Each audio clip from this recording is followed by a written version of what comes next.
Cheese and crackers, Gromit. Cheese and crackers. As we proceed to give you what you need.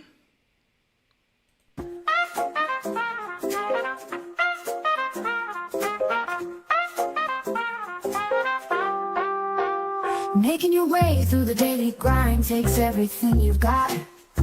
Taking a break from all your worries sure would help a lot. Wouldn't you like to tune away? All those nights when you're feeling low, the rent is overdue, and your coffee maker's broken, your luck just seems to skew, and your boss is always on your case.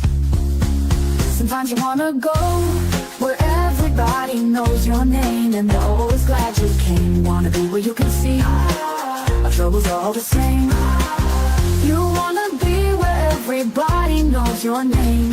Roll out of bed and you feel the dread. The morning's looking bleak, and your internet is down again. You haven't slept all week, and your car just broke down on the way. Be glad there's a place online where you can feel at ease. In the Barroom Podcast, friends, we share our thoughts and teas. Every story shared, every laugh so free. Sometimes you wanna go where everybody knows your name, and they're always glad you came. Wanna be where you can see our troubles are all the same. You wanna be where everybody knows your name. So here's to the moments we all hold dear, in this barroom of the airways with friends so near. Every story shared, every heartfelt cheer. It's more than just a podcast, it's where we steer.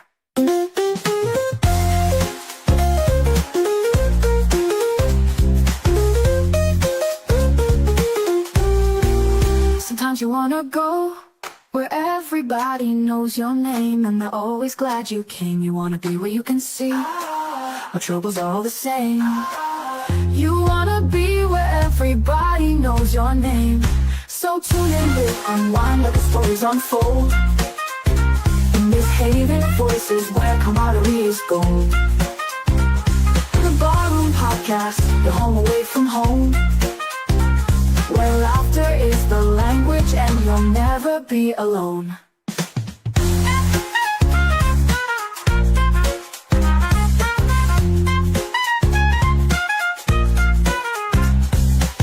Where everybody knows your name, and they're always glad you came. Where everybody knows your name, and they're always glad you came.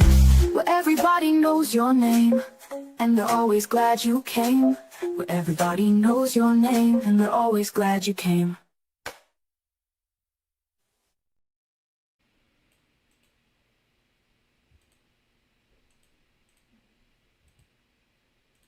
We're live. Hey, everybody. Important mystical. Are we live? Is this the show? Is this what's happening right now? What it says up at the top.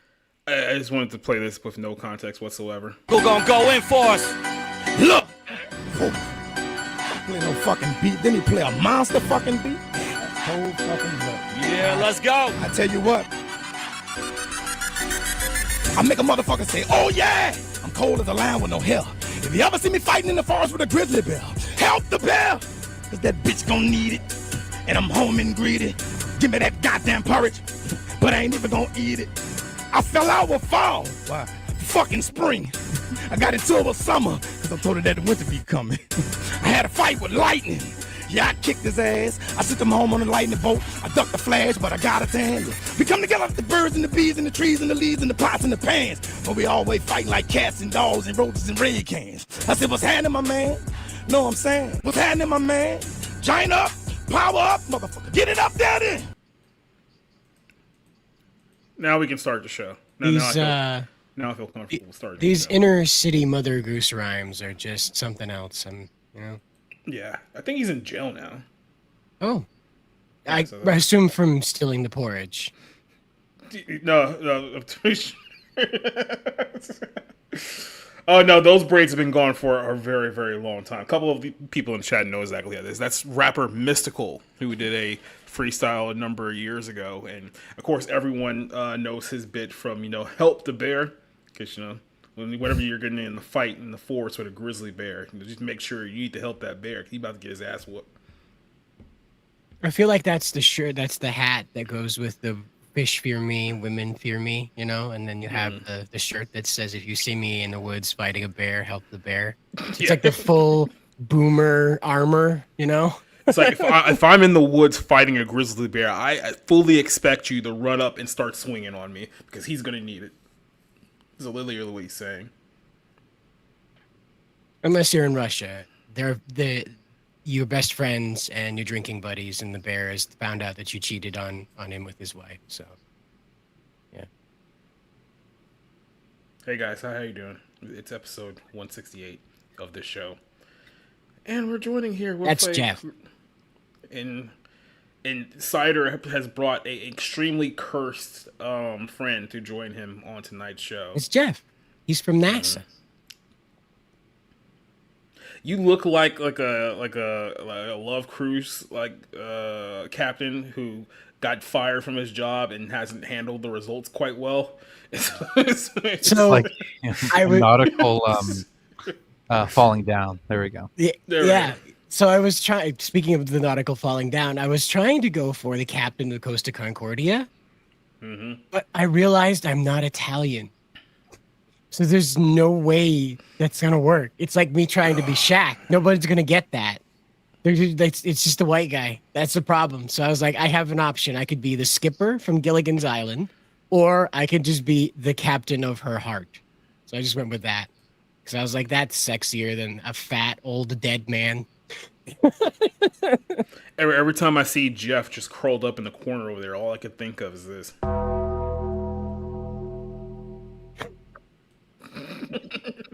You're not going to like what he's made out of, so I'll save that for another time. I'm pretty sure I will not.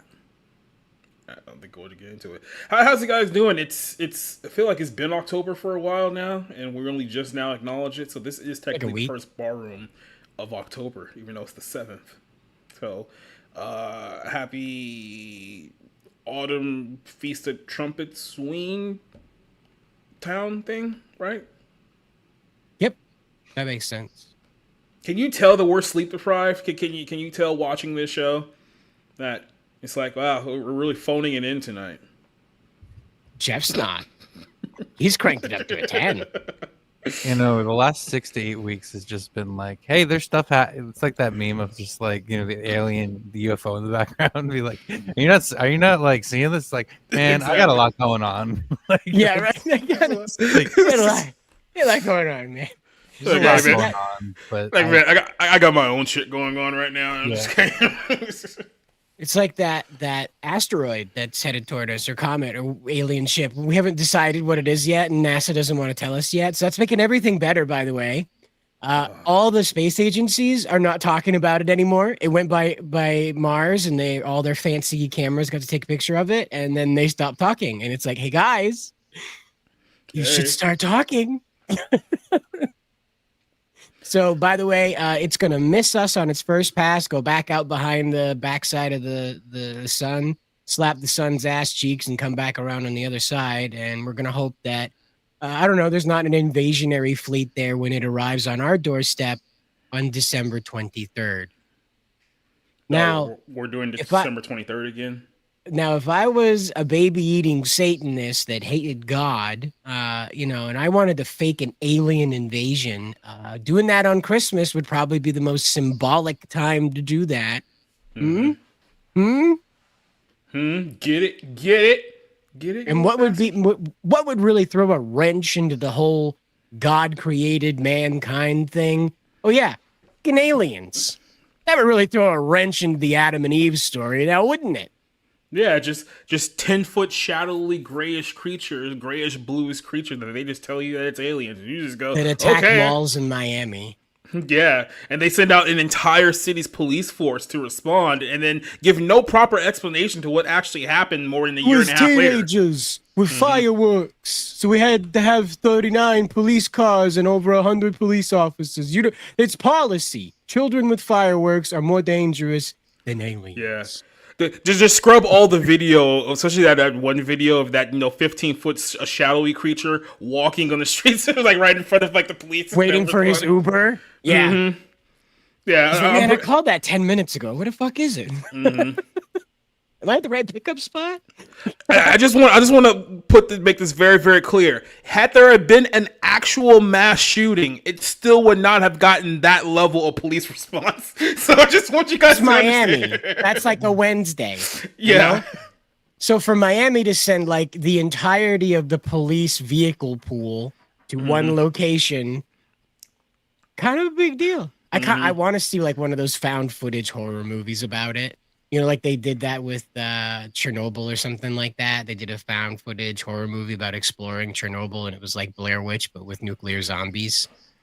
Yeah. And yeah, I think the name of the movie is called Chernobyl, and it's like a Ukrainian movie from like the early 2000s or something. It's pretty freaky, but it's like a couple of years ago when that what's his name, Damar Hamlin, when he died on Monday Night Football, and then like all of a sudden, the next thing you know, it's like the FBI is responding to the case. It's like, why? Why would the FBI be responding to this? Like, you want something you gotta tell us there, buddy? It's like Shaq at the Hot Ones episode when he's just sweating and he's like, and he's got that big wide-eyed look at the camera. We're here on all three platforms, YouTube, Rumble, and on X as well. So let's go ahead and introduce everyone joining us here. Neozoic has a question for us all, saying spooky barroom. Goose, goblins, and ghouls. I said that correctly, right? Goose, goblins, and ghouls? Nope, Ghosts, goblins. Goblins and ghouls? So goblin. You guys were just supposed to say yes. You ruined the bit. Oh, okay. No, you gotta say it right, or else we'll end up summoning them. The first question, I'm gonna be completely honest, it's not even a real question. It's 1922 all day. Like, I don't think anyone's even gonna eject with this one here at all. So It was a remake? Yeah, Yes, and it came out in 1979, made by Werner Herzog. Okay, fuck Robert Eggers' bullshit movie. That's the remake to watch, by the way. It's really good. Klaus Kinski, who's an actual psychotic, asshole, plays a great Count Orlok. So yeah, check that one out. Yep. Next question here says, which wrestler brother discretion is scarier, Undertaker or Kane? Now, I assume that you have to talk about when they were at the height of their career, when they were a couple. No, now when they're old men who ride motorcycles. Exactly. Now that Kane's the mayor of Tennessee and Undertaker just sitting down doing a podcast with his wife. He's the mayor of the entire state. Exactly. So, we're like, we're not gonna stop him. We don't have an office for that, but we're not gonna stop him. It's weird because it was like Undertaker was always portrayed as like this offshoot Satan character, while meanwhile Kane was like Jason Voorhees who would set people on fire. So it's like, it really just depends on which one bothered you the most. I would say Kane has done far more psychotic stuff as a character than Undertaker ever did. So it'll probably be Kane. To the outside, those of us that were not like engaged in the plot, the Undertaker was presented as a force of nature. If you fucked up, the Undertaker would be there to harm you for doing so, and in fantastic fashion. Kane was presented as the boogeyman. If you blinked in the dark, Kane would be there when you opened your eyes again, and he would tickle you.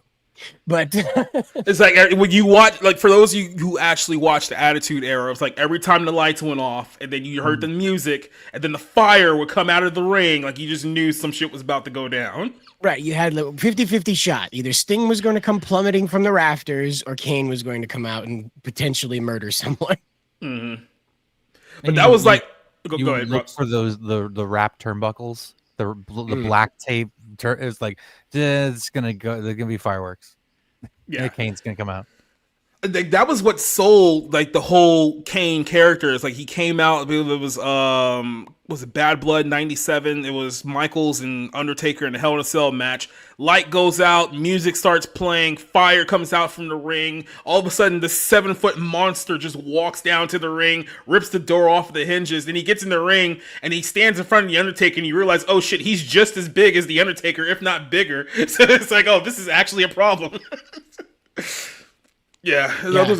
And that's the one thing about wrestling that I hate these days. I'm actually going to show you this just because you brought this up here, Neil. So, like, we don't have monsters in wrestling anymore. Like, wrestling 30 years ago had, like I said, Kane, Undertaker, Big Show. The bad guys are just as good as the good guys. Yeah. Yeah. Psycho Sid, like even the guys who weren't like monsters were still like super over guys like Kevin Nash and like all these big jack dudes. Now you Bill have Goldberg. I Adam mean, Bomb. you didn't right. want to. Even you didn't want to meet Goldberg anywhere unless you were prepared to shake his hand and thank him for everything he'd ever done for humanity. That guy and then he like would a still problem, turn around you know? and kill you. Yeah, there was a 50-50 shot. He might bite your head off and drink what comes out. So it was one of those things. Even like Andre the Giant, as gentle as he was, there were stories of him come at some, like it was Boston or New Hampshire. I don't think it was Maine, but he was at some truck stop, and they were like having him palm soda cans and crush soda cans because they were just so astonished by his size. And he said, finally, he's like, I came here to eat something. Would it be all right if I was a human being for 10 minutes instead of a can crusher for you people? And the magic was like gone at that point. People were like, oh my gosh, I'm so sorry, sir. I forgot that you're not this hulking behemoth here to entertain me. You might actually like to eat a steak or 12. Yeah. I mean, I would love to play a couple of clips now, but like I said, WWE pretty much nukes anyone who plays even 5 seconds of a clip on their show. But even this Jeff is from, knows that. Yeah, right. This is from AEW. I guess they were doing some kind of promotion with the Superman movie because Superman is Warner Brothers and AEW is on TNT. So I want you guys to understand this is what modern day pro wrestlers look like now. In case you guys don't understand, guy who plays Superman is the one sitting on the left. Kenny Omega, who's one of the top stars of AEW, next to him on the right, and then the camera shifts to MJF and what's the guy's name? The guy who plays Lex Luthor, and it's right on top of my head. Really, British guy. Yeah.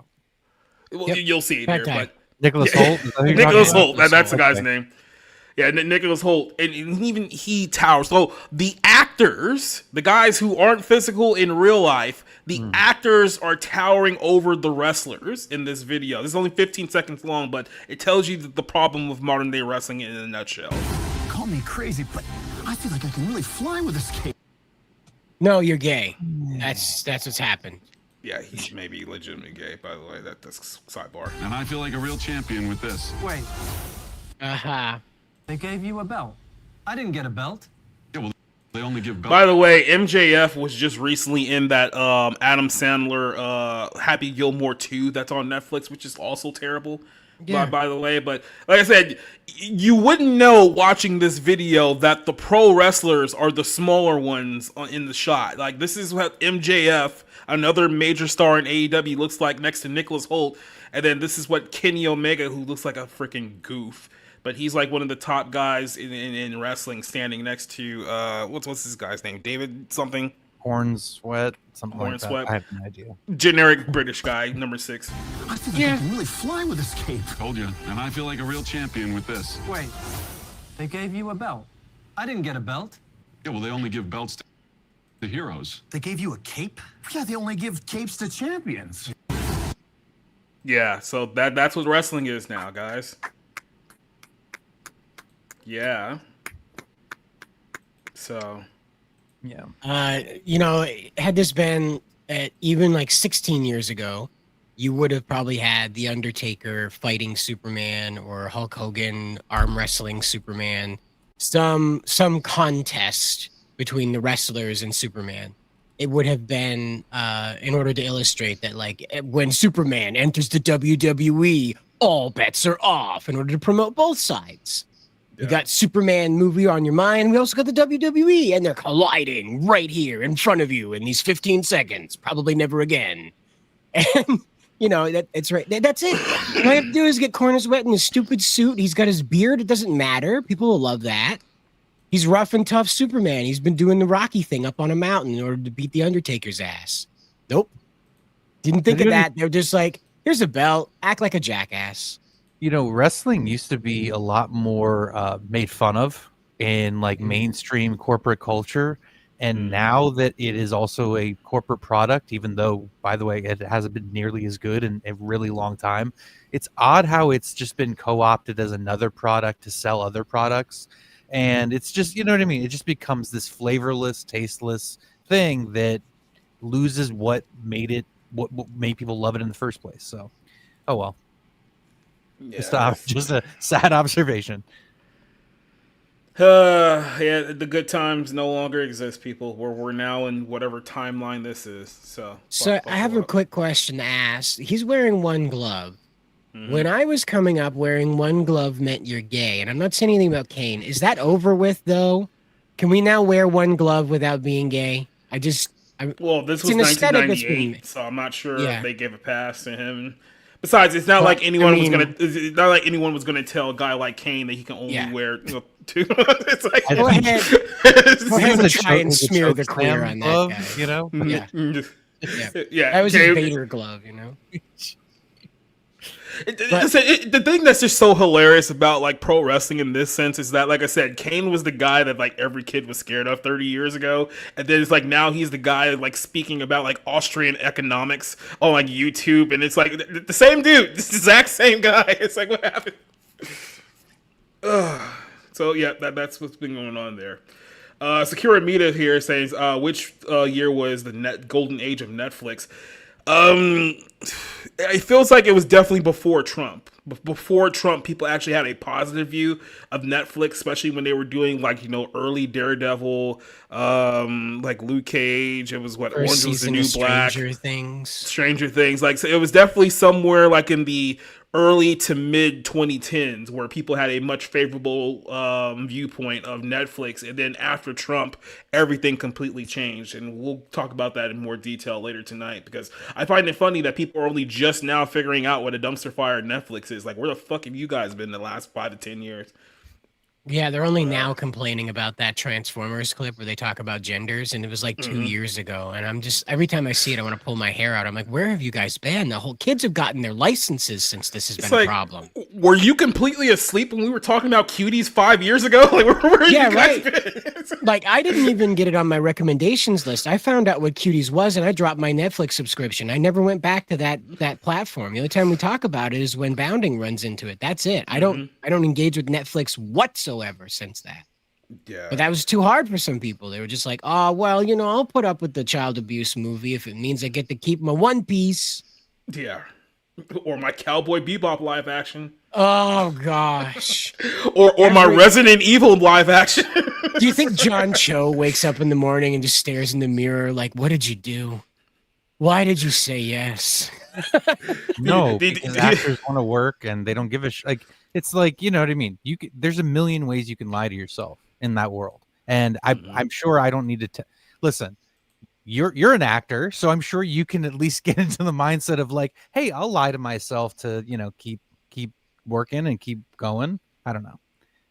I'm not saying you would. I'm saying you can entertain that, that mindset, but you can get into that. Yeah. Yeah. We do have a super chat here from Yorkie Cat. $2 super chat here. Say something's in the water. Men look so gay nowadays. It's like, yeah, the ones that aren't on like TRT or HGH or are cycling out like all the Hollywood actors are. It's sad to tell people, yeah, that's what big time pro wrestlers look like nowadays. Like that these are the guys we're supposed to look up to, and then you wonder why no one watches just shite anymore. So part of the Marxist theology that's running everything right now is the inversion of the positive. So you want your wrestlers to be hyper masculine, looking aggressive, because that's the point of them. They're not supposed to look like they'll hang out with you and push you on the swing because they like your company. They're supposed to look like murderers because their origin is in the gladiatorial arena, where you murdered somebody in order to win. It wasn't you shook hands and said good job and walked away as friends. And if you didn't do that, they stick the lion on you, and it would eat both of you.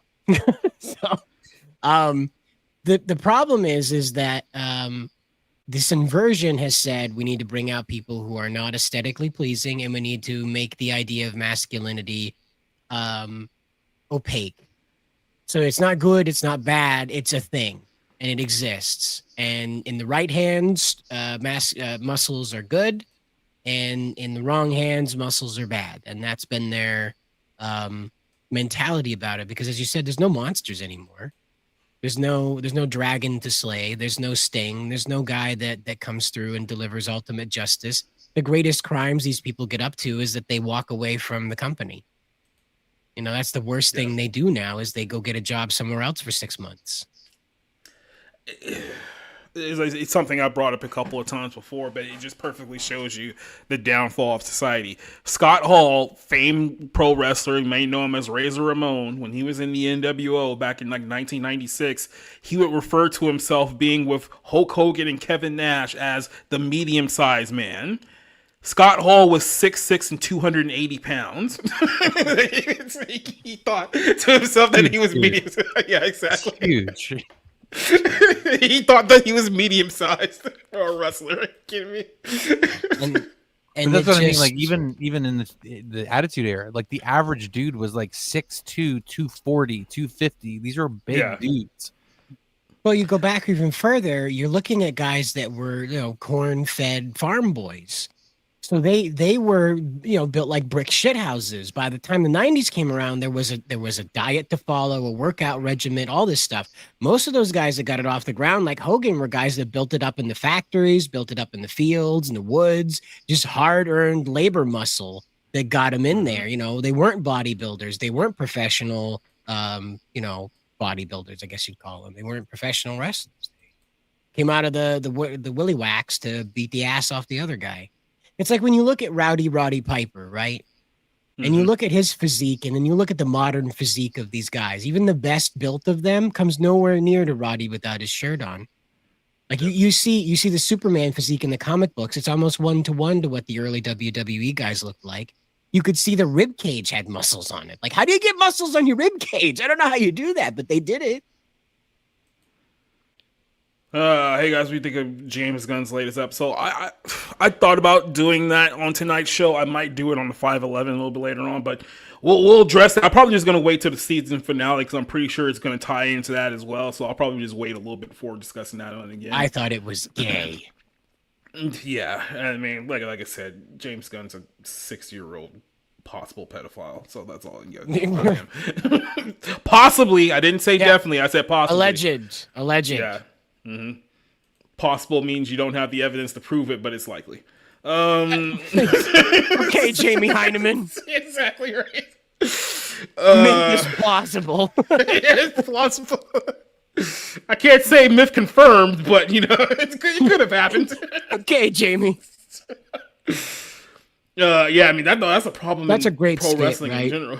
Yeah, that's a great skit. Have a friend, and you guys pretend to be Jamie and Adam Savage, and you go around and you just record yourselves reacting to the craziest Hollywood news.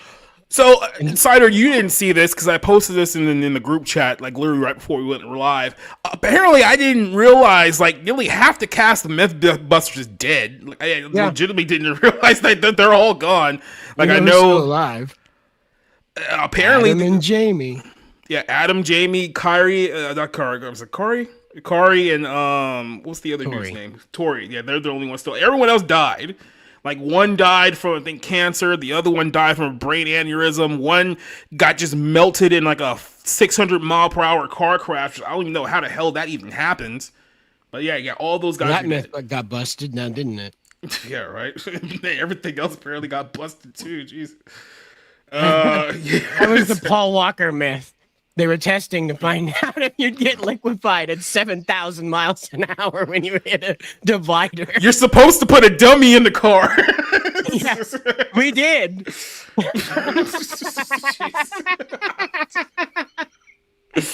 Ouch. It's the Dumb Ways to Die video. You remember that one? Where it was like all the cartoon characters and they were just having the dumb ways to die. I think about that song very often, particularly when children are driving by my house at top speed. You know what? Dumb ways to die. You know what, Filler? I can only tell you a handful of guys who I like, but I wouldn't build a wrestling company at this point because they're all like 40, and you wouldn't build a wrestling company around a 40-year-old. You just wouldn't. No, go to Japan. Go to Japan and Korea and find some really where everyone is like 50 and 60 years old and still wrestling. Nope. No, there's young guys. There's a few of them around, and they're pretty motivated, and they want to get out of there because they know their fate. So yeah, you go in there and you tell them like, okay, everybody on the boat, you're going to America. Big American boobies. Let's go. and then you start humming James Brown Living in America. Yep. And they'll be singing it in perfect English by the time you reach Los Angeles. It'll be great. And that's how you do it. You do the New Japan. The better New Japan. There you go. Better New Japan wrestling. That'll make everything great. That definitely is not going to spur a lawsuit.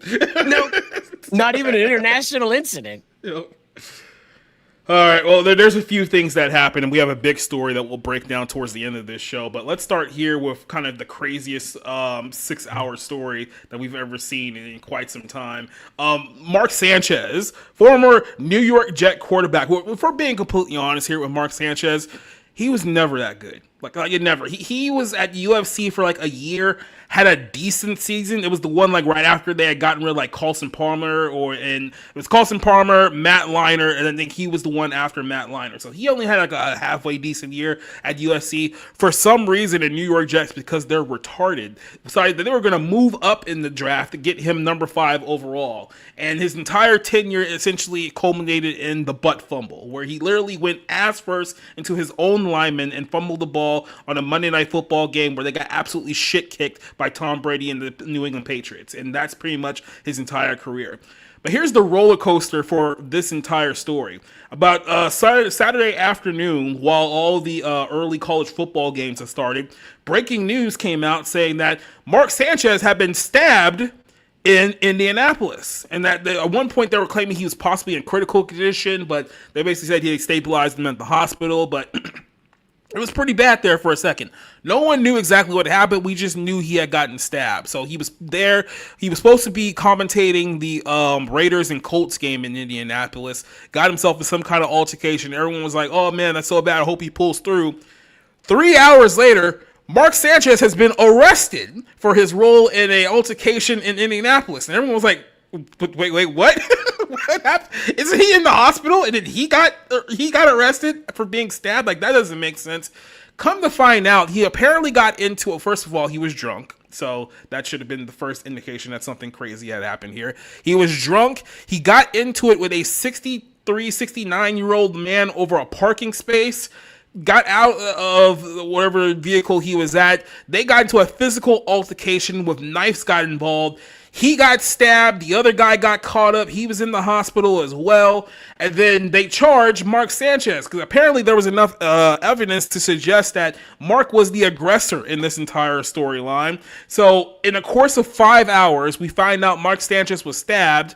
He was arrested, and now he's more than likely going to lose his job at Fox Sports as well, because now Fox Sports is even getting sued based on this. But Sanchez, who's 38, was an NFL analyst for Fox Sports, was supposed to cover, like I said, Colts and Raiders game. Apparently what happened was he was at Sinnon Avenue and West Washington Street at 12:30 early Saturday morning. Got all liquored up. There was some kind of incident that happened between him and an older gentleman involving a parking space. He's now been charged with public intoxication, battery, unlawful entry of a vehicle, and a few other charges that was levied against him. And then, I think this is the update of this story here. I'll pop it up over here. This is the update now. Not only is the guy being arrested and charged, possibly looking at some time in jail, but he's also being sued. And Sanchez is being sued. Fox Sports is being sued. By the way, Fox Sports is not having a good time right now. They had to let go of a lot of people due to a lot of shady behind the scenes issues. Joy Taylor, Emmanuel Ocho is another guy who's been under fire for some things. Skip Bayless has a pending lawsuit that's still going on right now. So it seems like Fox Sports is like the death row records of the sports entertainment world right now. But yeah, 69-year-old truck driver Perry Toole claims that assault and battery against Sanchez and negligent hiring and retention and supervising against Fox. Now, I think Fox are going to try to wash their hands with this whole situation the second that they're legally able to. So I don't think Sanchez is going to be working there anytime soon once this whole thing blows over. But essentially, the NFL quarterback and commentator who was in town, I just mentioned that, so that the driver initially had pepper sprayed Sanchez before pulling a knife and striking him 2 or 3 times. When he allegedly continued to move towards him, Sanchez was rushed to the hospital with critical injuries and before Fox Sports and the Indianapolis Minneapolis police confirmed he was in stable condition on Saturday afternoon. Gruesome hospital photos have emerged of the alleged victim of this, who looked pretty jacked up, and is said to be okay despite the picture showing him having a huge gash on his face. Sanchez immediately went to jail, was released on $300 cash bond. He's been charged with 2 misdemeanors. It doesn't say how much time he's looking at based on those misdemeanors at the moment, but that's where the whole situation lies right now. So Mark Sanchez somehow being the biggest black eye on the New York Jets for this entire weekend, considering the fact they're still the only winless team in the NFL. But yeah, that's the crazy twist of the story. Everyone was like, "Oh, prayers for Sanchez. Can't believe this happened." And people were like, "Oh, it was all his fault." Oh well, oof.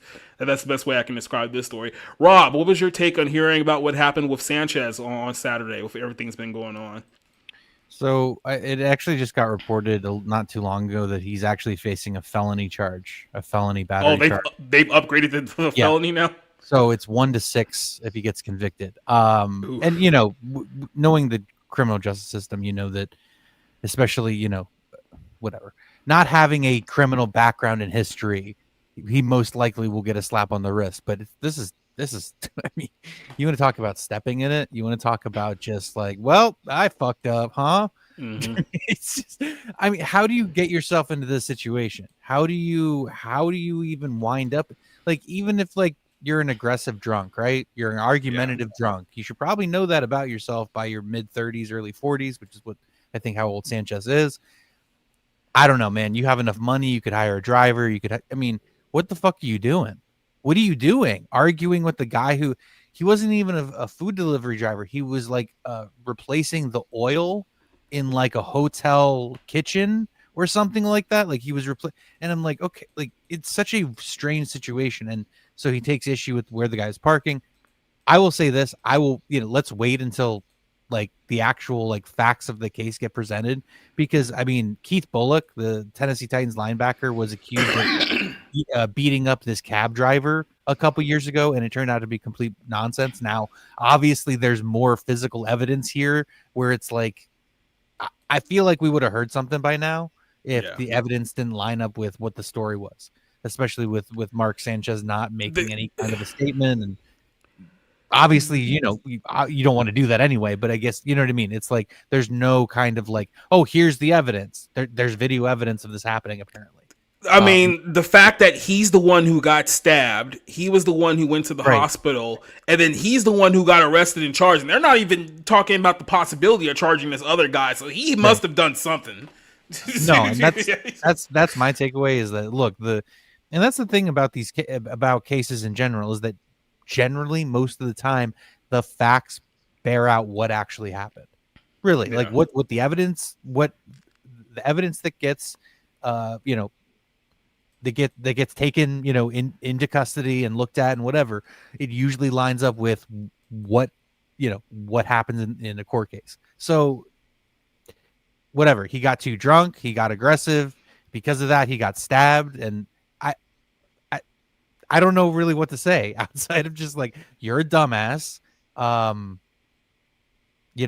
look, I saw Mark Sanchez play once at an Eagles game in 2014. I was literally sat a couple of rows away from his dad. You know what I mean? But so like, I have very little experience with the guy. I will say this: he did take the Jets in his rookie year to the AFC title game under Rex Ryan. I mean, they had that great defense, to be fair. And it wasn't really because of Mark Sanchez. He just didn't fuck it up for them. And they had Braylon Edwards, and they had a really talented team.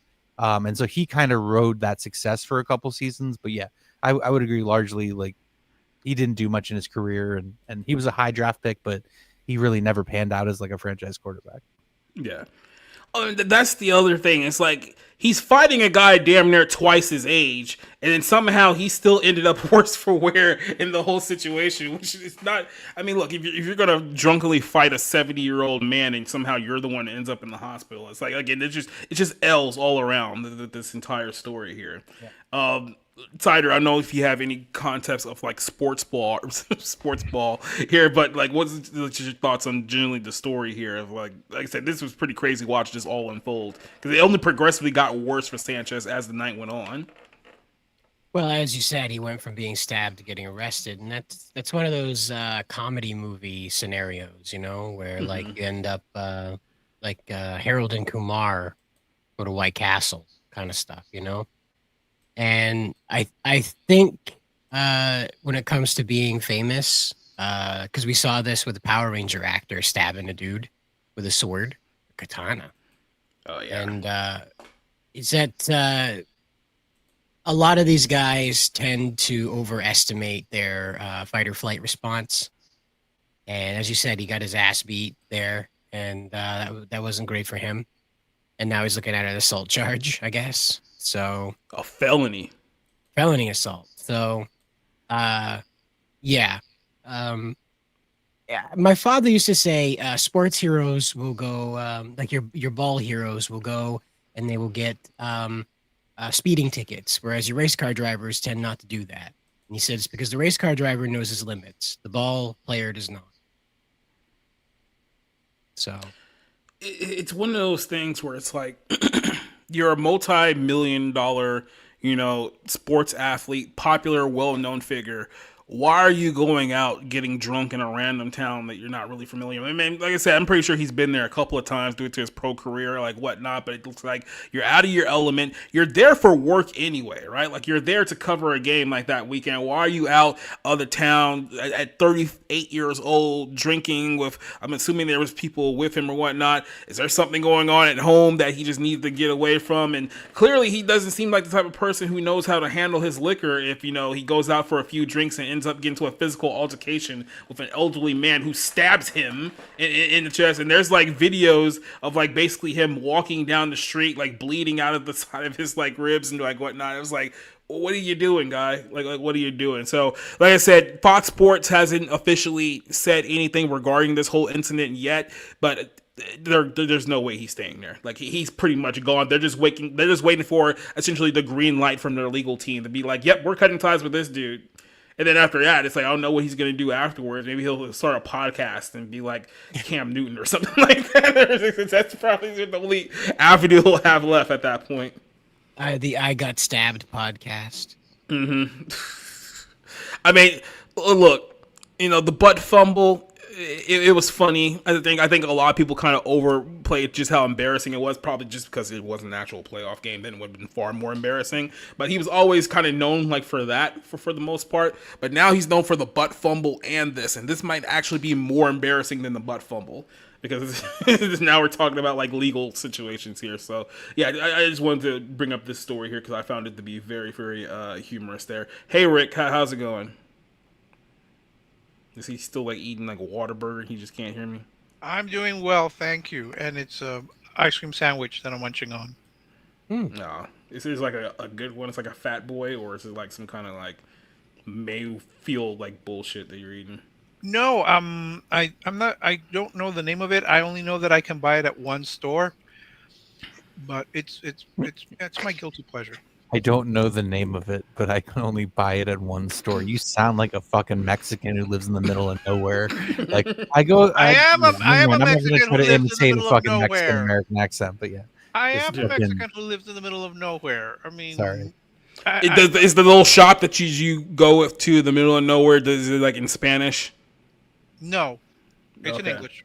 Yeah, is it called Leprechaun? Is it called Harvest Foods? Sorry. No. Shout out Othello. Shout out Eastern Washington. Jesus Christ. It's like San Diego Bakery in Tulmeria or something like that. Is this something like that? Do they have sweetbreads there? Never mind. I'm done. Okay, I'm done. Oh, Leslie, just to is there a immigration lawyer next door to the place that you put? Oh. Well, there's I think not a tax. I think there's like a tax rebate office nearby. Just to answer your question, Leslie, I can't reveal my face until you didn't get stabbed over the weekend, did you? Until no, I haven't. No, I can't reveal my face until until literally the new Hitler is out of office, because he has ICE all over. I mean, they're all ready. I'm surprised ICE hasn't picked up Mark Sanchez and taken apparently ICE apparently ICE is just arresting children now. Did you guys see that video? That I can't believe people actually pretended like that was real or tried to kill it. It's the thing. It's like, did you actually believe that it was real? Like, are you that stupid, or did you know it was fake, but you hate ICE so much you tried to use it against them anyway? It's like Exactly. I can accept. I can accept you being like a deceiving piece of crap. I can't accept you being stupid. Like that bothers me more. So But wait, why aren't they arresting kids? I guess because they're the darker tone, and they're Bad Bunny fans. That's why they're all going to go into the Super Bowl, and they're going to arrest everyone at the Super Bowl. I have to make sure that my location is not revealed. That's why I have to not show my face until literally the new Hitler is removed from office, and we get like Pete Buttigieg as president. Then we need to call the old Hitler. Where's W at? Can more we bring weeks, W guys. back? 2 more weeks. You mean Kamala's running mate that she wasn't allowed to pick? Yeah. He Also, will what be an he will be idiot. our savior. What an He will be our idiot. She just savior. came out this week to be like, hey, I wrote a book to show you all why everybody's to blame but me. It's like, Now let me alone while I go drink some more wine. Female presidential candidate, everybody. Stop bashing her. She's her generation's Margaret Thatcher. Okay. I don't think that means what you think it means, but yeah, we'll go with it. Here's another interesting little story. Apparently, people are only just now finding out that Netflix is evil. And it's something that we've kind of known for quite a bit of time from anyone who's been paying attention. Apparently, in the course of like the last couple of weeks, people have started to realize, oh, did you guys know that Netflix has a lot of children's content that pushes LGBTQ propaganda? Yeah. Yes, we've known for quite some... You only just now figured this out?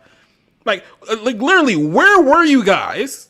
Like this whole time, we were talking about cuties like 5 years ago, and even then, there's a whole bunch of stuff crapped on there now. So people must have just figured out, and this is the problem here too, and this has been the problem for several decades now. Parents, stop letting television and the computer raise your children. Have you not figured this out yet? Stop letting these Nickelodeon and Disney and Netflix shows raise your kids. Because the next thing you know, they're going to start talking about, oh, here's Daddy and Daddy. Oh, Timmy thinks that he's a girl now, so he's going to start wearing fishnet stockings and hang out with musicians on stage. And people are not going to question why this is a thing at all, because it's totally normal. Like, where have you guys been? But apparently Elon Musk pointed this out, and he got the ball rolling on this. So now people are like, "Oh yeah, let's cancel Netflix because of kids." So I don't know what this show is, but it looks poorly drawn and stupid. So I'll just leave it at that.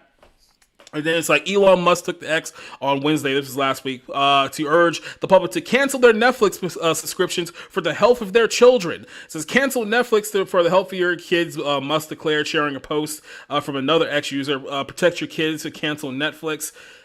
This is after a video went viral of a Netflix animated show here, basically talking about children transitioning because they're doing that whole thing. I think the show was called Dead End Paranormal Park, which is aimed at kids, including a transgender storyline. Netflix canceled the show back in 2023, but it's still on there, so people still have access to it if they want to watch it themselves. And like I said, the show was advertised for 7-year-olds. The popular account Libs of TikTok said it's like it was this whole thing. This is advertised to 7-year-olds, and it's talking about transgender nonsense. I could play the clip, but the clip will get caught for Netflix because it's Netflix. Why wouldn't it?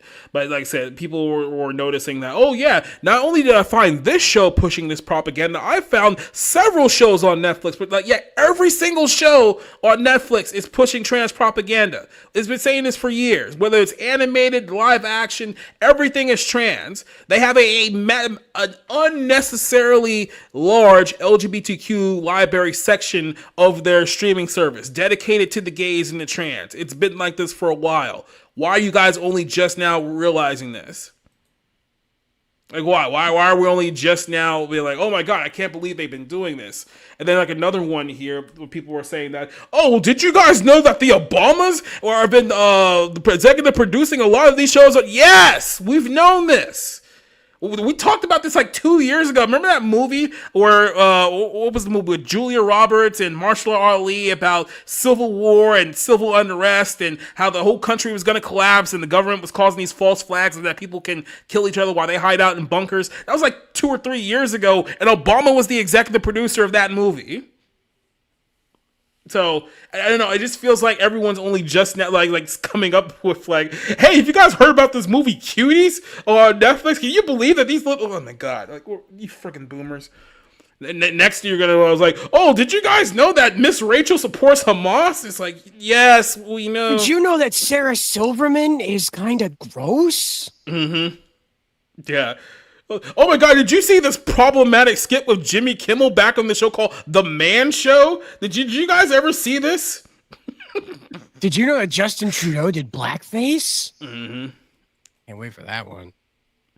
Yes, I watched that Man Show episode live when I was 8. Oops. But it's like, guys, like where have you been? Like, this is not breaking news to everyone. So like I said, now everyone's combing through all of these Netflix kids shows and be like, oh, here's another one where they're talking about 2 dads and transgender and all this other stuff. It's like it's been there forever. I'm glad to see that you guys have really just now caught up to it. That only you guys have just now started to get angry about this stuff. Apparently, a few people have been canceling their accounts, but even then, I'm just kind of like, I mean, you kind of probably should have done this like 2017, if we're being honest with ourselves here. But I guess better late than never, right? Rick, what is your take on the whole Netflix debacle here? And are people just really just this dumb? I obviously have not seen any of the Netflix children's shows, so I wouldn't know anything about all the animated things. All my time is spent on Netflix watching With Love Megan, which is punishment enough. No one told you to do that, by the way. I was a poll. I had a poll. Oh, I'm pretty sure somebody twisted your arm to get you to watch that show. Yeah, I'm still suffering through it. I did not know that frozen edible flour sprinkles were a thing. Anyway, this goes to a universal truth. The parents should be the ones monitoring what their kids watch. Just because something is marketed at kids doesn't mean that it might be appropriate for them. So we saw this with what was that? Lightyear. We saw this with Strange Worlds. All of these animated films that wanted to put something that parents might not want to watch. Netflix is just doing it more. I think the creators of these animated shows are kind of living out their wish fulfillment. Like they wanted this to be shown when they were kids, and so now that they are the creators, they get to put it on. But it's really for themselves. I don't know if it's for children. Again, I haven't seen the show, but parents, they're the ones that are responsible for showing, for watching these shows. They're not just gonna. They should not hand their remote over to their kids, metaphorically, and say, "Here, watch these animated shows because we're sure that that they're good just because they're animated." Parents, watch these shows, look at them, study them before you decide to let your kids watch them. And if you think that it's bad, don't have your kids watch them and cancel your Netflix. Me, I did get a Netflix. I'm watching some of that now. But it's the parents' choice. That's all I've got to say. It's the parents' choice, and they're the ones that have to decide, good or bad. Yeah, and like I said, these parents for seemingly 30, 40 years have just been putting their impressionable children in front of a television screen and just assumes that these multinational billion-dollar corporations are going to like teach them math and arithmetic or something like that. It's like, no, they're trying to brainwash your kids. They've been doing this for quite some time now. They can't learn math anymore because the new Hitler has just canceled PBS, so Sesame Street is going to be unavailable forever.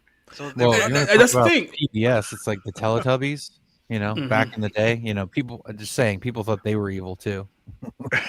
I mean, gay, but definitely evil. Gay, certainly. And then the other one was what Arthur just had some gay wedding on a show they did a couple of years ago too. So I mean, it's the teacher had it. Yeah, and so this has been creeping up on all children's programming for a long, long time. And like I think they just did like a Pride Month post on Nickelodeon a handful of years ago where it was like, "Oh, SpongeBob is definitely gay, kids." And like so, as like I said, I don't understand the mindset of like some of these people. It's like, yes, they're all corrupted. And once you start at that baseline, it gets very, very easy to navigate around all the other stuff. You can't just put your kid in front of a television show and assume that it's going to be safe now. And it's the whole. I joke about the Miss Rachel thing, but that's really what happened with her. Why you think she has like 100 million subscribers on YouTube? It's because all these new parents are like, oh, Miss Rachel, she'll teach all of my kids about ABCs and 1, 2, 3. So here you go. Put you on the iPad. I'll put YouTube up on the television screen. Let her teach all my kids. And the next thing you know, it's like, hey kids, let's talk about the Gaza. And it's like, wait, what? No, she does teach the ABCs. H is for Hamas. See, that's what she teaches. And you have to remember, I mean, I is for infidel and Israel and Intifada. It's all three. But you have to remember, Rob was watching the Man Show at 8 years old, so he was a child. I presume he was a child back then, and he's watching shows that might not be the most appropriate for his. It was harmless. Sure. Yeah, I don't think I've ever seen. I think I've seen Ben Stein's Money. That's how I know Jimmy Kimmel first from. So. Oh, that's right. Yeah, he was the. I was say, wasn't Adam Carolla on that show? I don't know. Maybe he like showed up in like a thing. I don't know.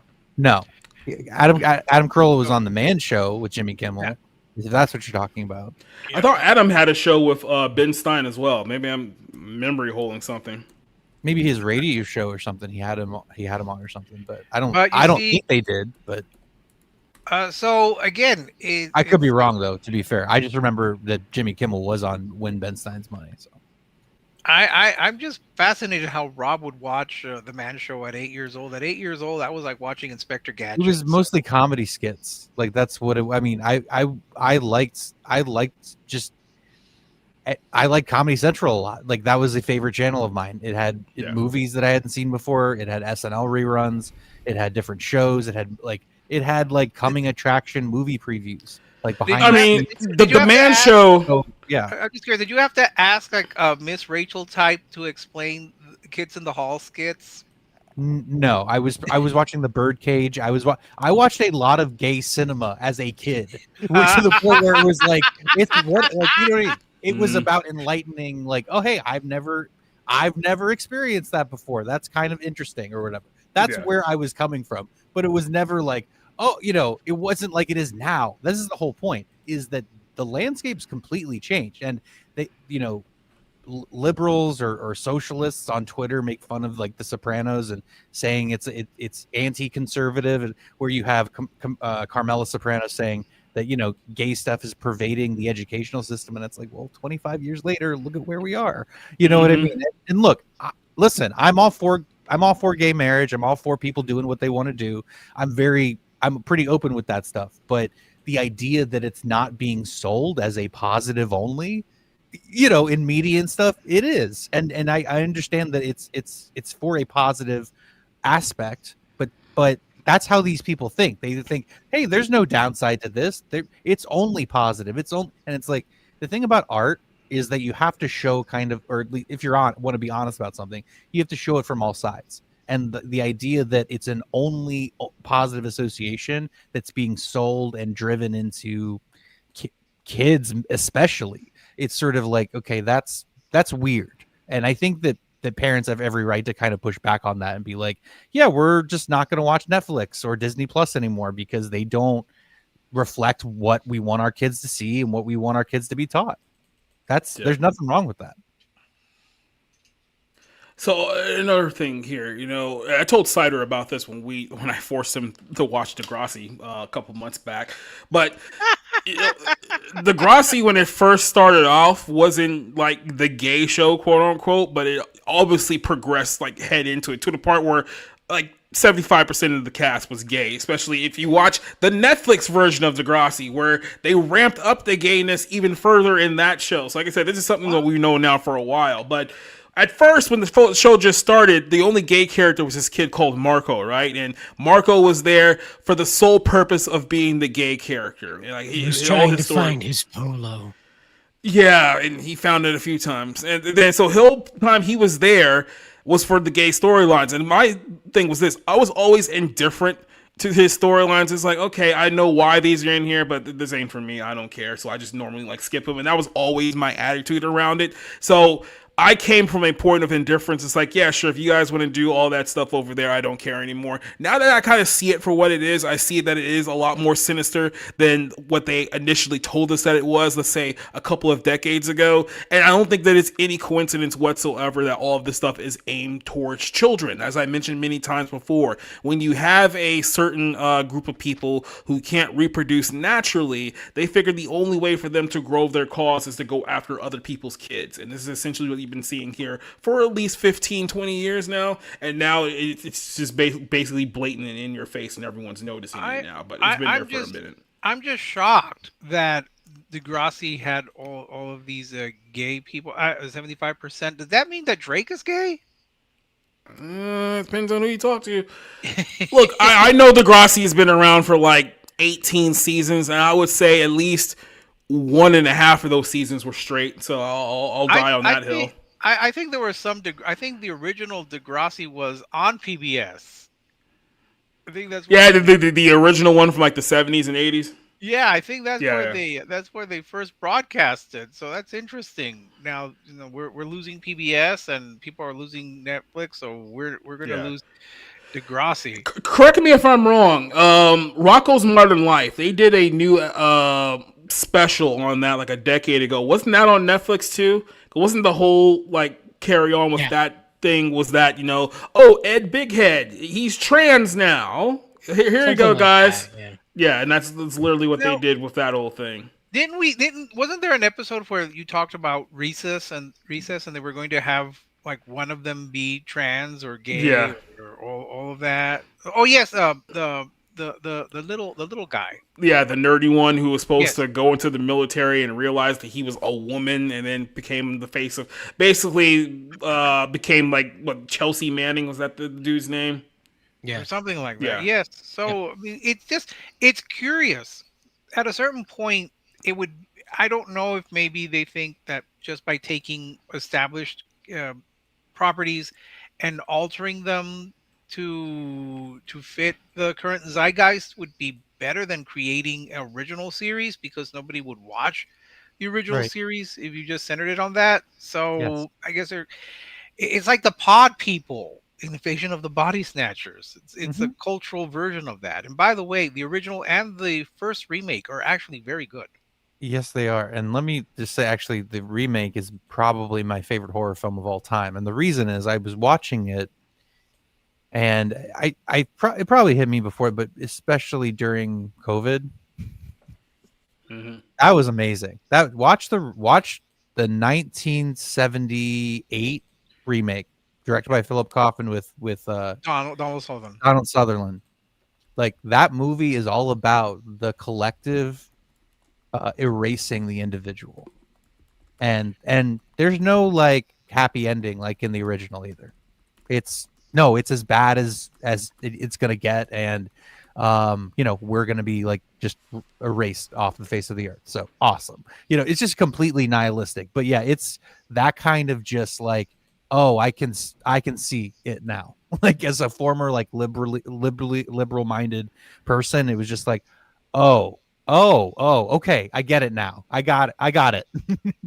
Like, it was almost like a horror movie, as this like authoritarian sort of nightmare happening. So as much as liberals like to accuse conservatives of being Nazis, it's like, no, that movie actually laid out the opposite. So it was pretty eye-opening.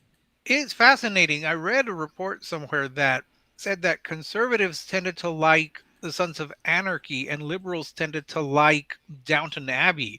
And people thought, well, should it be the other way around? Because, Downton Abbey is like this posh, glorious past, and Sons of Anarchy is like all these criminals and they're fighting, and saying, no. It's because they actually reflect the worldview that they see. Liberals like Downton Abbey because it has a very structured a hierarchy, and everyone follows the rules. Sons of Anarchy appeals to conservatives because it is about the individual family unit, not about the whole. The criminal thing is kind of a sideline. It was a fascinating thing that I remember bits and pieces of. But again, the creatives, I don't want to go as far as saying that they're deliberately trying to do propaganda here, but I will say that now that they are able to, I think they're trying to live out their childhood. They wanted to see these kind of programs as when they were growing up. Now they are. The problem is the parents might not want their children to see it. And the parents are within the rights to cancel a subscription service if they want to. It's inappropriate. Like, it doesn't belong in front of children. Here's the thing, like, there's ways to, because my whole thing is, this is everywhere now. It's in adult stuff, it's in teen stuff, it's in kids stuff. And here's the thing, it's like, there are ways to do this in a smart way. Like, The Crying Game. I realize not every movie can be The Crying Game.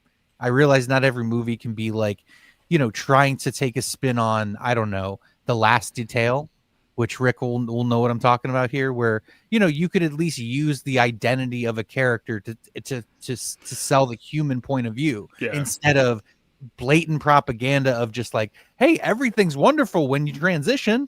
It's like, and by the way, for most people it isn't. So, maybe do your research first. But you know what I mean? It's like, and the fact that it's kids that are being kind of sold this to, it's just like, okay, the fact that more people aren't asking questions, like, I don't have kids. This is not in my purview. Okay. To be fair, that's why I'm rejecting responsibility. But, more people should be asking questions about stuff like this, where it's like, okay, it's fine if you want to put this in, for entertainment for adults and whatever. But when you start like having it for kids, that's just where I'm just like, okay, but why? Why is this here? What lesson are you teaching that you can do without bringing in someone's sexual identity or how they identify? By the way, this whole argument that we're having here, this is the same argument that we had 4 years ago about the whole Florida, what they were calling the Don't Say Gay bill, because parents officially got fed up in Florida with the LGBTQ community trying to push it on their children with the whole drag queen story hour and the children's books and the Disney propaganda and all this stuff. So they started pushing back very, very swiftly against it. And again, I feel like with so many people, it's like, are you even paying attention to the world around you? Because, like I said, this should be a non-story. This whole thing with like the Elon Musk and all of this should be a non-story. You should already know this about Netflix at this point. If you're only just now figuring this out, that means that you've just been waltzing around. Like, I wonder how many boosters you've had at this point. This is breaking news to you. So it's like the entire entertainment landscape. Yeah, do not trust anyone with your kids but you, especially if they work in Hollywood or involved in the entertainment industry. And that's the best way I can put this whole story here. But another one we'll pop over to real quick is there was this this comedy festival that took place in Saudi Arabia, of all people. Now, I'm going to talk about Saudi Arabia in a bigger context in the Bible lens a little bit later on here, because Saudi Arabia is very, very quietly consuming a lot of entertainment, both in the world of sports and in Hollywood as well. For those of you guys who don't know, Saudis have a lot of money, kind of a lot of money. They have a public fund of like $700 billion. That's a billion with a B. So they can throw money on like whatever they want. So if you notice, a lot of these Middle Eastern nations like Qatar and Saudi Arabia and Dubai, the United Arab Emirates, they're throwing their money around like crazy because they have billions and billions they could offer that these multinational corporations simply don't have. So now everyone's trying to get a big Saudi check. This kind of started a lot with the WWE about 10 years ago when they announced they were going to start doing shows in Saudi Arabia. There was pushback initially, but then after a while, like I said, the leftists that were like, oh, I can't believe they killed a journalist 10 years ago. It's like they slowly have forgotten all about that now. So they were getting some heat because a few big name comedians went to Saudi Arabia, got paid a whole heck of a lot of money to appear there. Bill Burr was one of the guys who was there, and he was basically defending defending his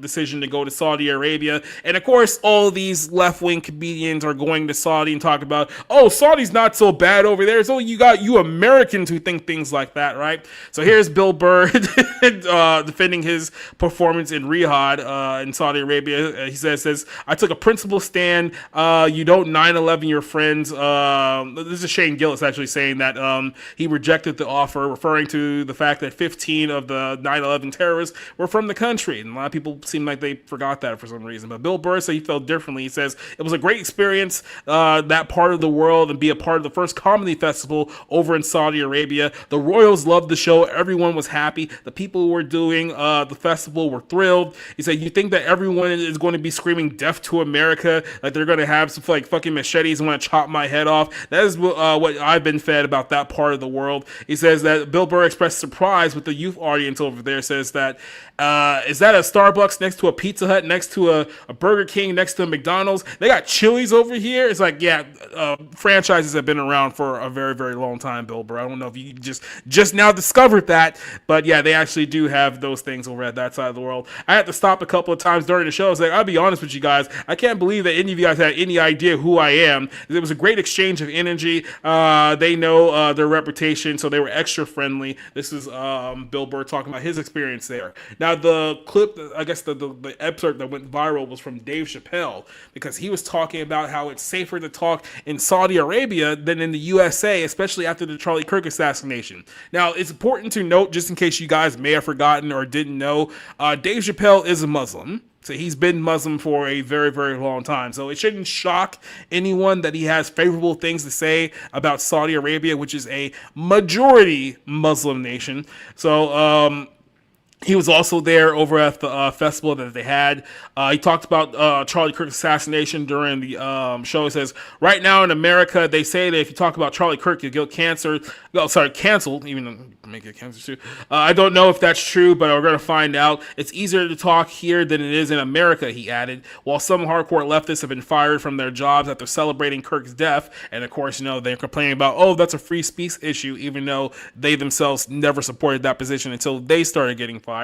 But it says that it remains unclear what Chappelle meant for his reference about Charlie Kirk. The comedian expressed trepidation returning to the United States, saying that they're going to do something to me. I can't say what I want to say, making it seem like that, he's somehow being prevented to speak freely in the United States. And look, we get it here. It's, the Trump has driven the left crazy again. It's basically 2017 all over again. They think he's Hitler. They think that he's killing free speech because Jimmy Kimmel got taken off the air for like 3 days, and that was like the worst thing that ever happened in American history, according to them. Right? But this kind of recycles what Burr was saying here earlier. But yeah, so everyone is migrating to Saudi Arabia because of all the money that they have over there, and it's really just exposing a great hypocrisy that all of these people who say all of these terrible things about the United States of America, all the criticisms that they claim are valid about the United States of America, they don't apply any of those criticisms whatsoever when we're talking about Saudi Arabia. And there's a multitude of reasons why they don't. One, because, well, let's be honest, they paid them a lot of money. They're not going to screw up their money. And two, unlike the propaganda that these guys are trying to pretend here, it turns out that Saudi Arabia doesn't exactly take kindly to criticism over their nation over there. The last guy who had some criticism about the Saudi Arabia government ended up in 17 bags all across the country, and people complained about it a bunch. It happened 10 years ago. So I want to talk about a couple of points here with this. One is the fact that, like I said, all of these hypocritical comedians are going over there and now pretending like Saudi Arabia is this bastion of free speech. And then there's also kind of the greater plan that's happening here, because Cider, we talked about this on Sunday, there sure seems to be a lot of people who have a 2030 plan in place, and Saudi Arabia is one of them. Like, you look at the World Economic Forum, you look at that, you're looking at everyone seems that they seem to gearing up for something that's going to happen in 2030. Every single one of them has a plan. Saudi has let everyone know about their 2030 plan for at least, I would say, how long it's been now, 8 years. So they've been in the move of this, and there's probably a likely scenario where they're going to end up buying WWE, the UFC, and the major boxing arms here within the next couple of years, so that all of those events will be exclusively in Saudi Arabia. They're already giving billions of dollars to the NFL and the NBA to bring more games there. I told you guys last week it's going to happen. Saudi Arabia is going to get a Super Bowl one day. It's going to happen. There's no way that it does not happen at this point with the money that they're throwing around here. If you have $700 million to wipe your ass with, then yeah, you can pretty much buy off anything you want. You have Cristiano Ronaldo, who's been playing over there for the last number of years because he's getting paid like $300-400 million a year. Kylian Mbappe, who is a very, very popular soccer player, had to reject a $1.1 billion a year deal to play for a Saudi Arabian team for the sole purpose that it would have destroyed FIFA, because no one would have been able to compete with that kind of... No one can pay anyone $1.1 billion for 1 year to play soccer. So the Saudi Arabia is flexing their muscle, and it's pretty much in plain sight at the moment. So, Rob, I'll start this one to you. What is your take on Bill Burr and what's his name, Dave Chappelle going to Saudi Arabia, and what's your thoughts on kind of the Saudi takeover that's happening right now? Yeah, I don't know. I think that it's a little hysterical on both sides. Okay, because I think that on the surface, Saudi Arabia has an atrocious civil rights record. I mean, they're pretty brutal, and maybe they're trying to change their image. Maybe they're trying to, the money is kind of influencing them to be more, I don't know, at least appear more like a Western country. But really, it's a bunch of rich people who get to do whatever they want, and kind of good luck to everybody else. So, that oil money's not going anywhere anytime soon. And here's the thing: stand-up comedians, almost by default, are supposed to embody those free speech ideals, the things that we love so much about the Constitution. And this kind of flies in the face of that, at least symbolically. Now, Saudi Arabia is trying to kind of like what they're stating is they're trying to open up their country. They're trying to make their image a little softer, a little less aggressive. And I suppose this is a good way to do that. I suppose this is a way to sort of convince people by paying talented comedians a bunch of money to come and say, hey, it's not so bad here. But that's what it is. And look, Israel does this all the time. I mean, to be fair, Israel does with the whole like, hey, come here and we'll show you a good time, and hey, say good things about us, So this is not exclusive to Saudi Arabia, and whatever. You know what I mean? There's plenty of stuff not to like. And by the way, the CIA was directly involved with Jamal Khashoggi or whatever the fuck his name was, who ended up, sawed to pieces, basically. Just completely brutal, disgusting behavior. But it's just like, these things happen. I don't want to say these things happen all the time, but like, hits, assassinations, whatever, they happen all the time in terms of the intelligence community and what happens between countries. So I come at this whole thing of just like, well, it's, they're offering an opportunity. The comedians are willing to take it. And then there's other comedians who had issues with that. But guess what? How many of those fucking comedians took money from reprehensible financiers, from people who funded their movies, from people who worked in Hollywood, who did disgusting things behind closed? Who knows? The whole point is like the idea that anybody has these moral qualms when they themselves take money from similar, if not the same fucking people. It's really hard to kind of be like, these people are moral and these people are immoral. It's like, this is the worlds that these people work in and live in. You know what I mean? They left that behind a long time ago. So that's kind of my view on the whole thing. But Rick, a few years ago, you may remember this. Remember when Hollywood was going all in on China, and China was giving them all this money, and all the films were putting Chinese stars and talking about China. They were catering to the Chinese market. You had to have Chinese characters who were almost always smarter than everyone else. So yes, I remember. China's the future. That was literally the line of a few movies that we boy. watched over last year. Well, Independence Day Resurgence had that where the Chinese were big in building the moon base, and they were Yeah. about yeah.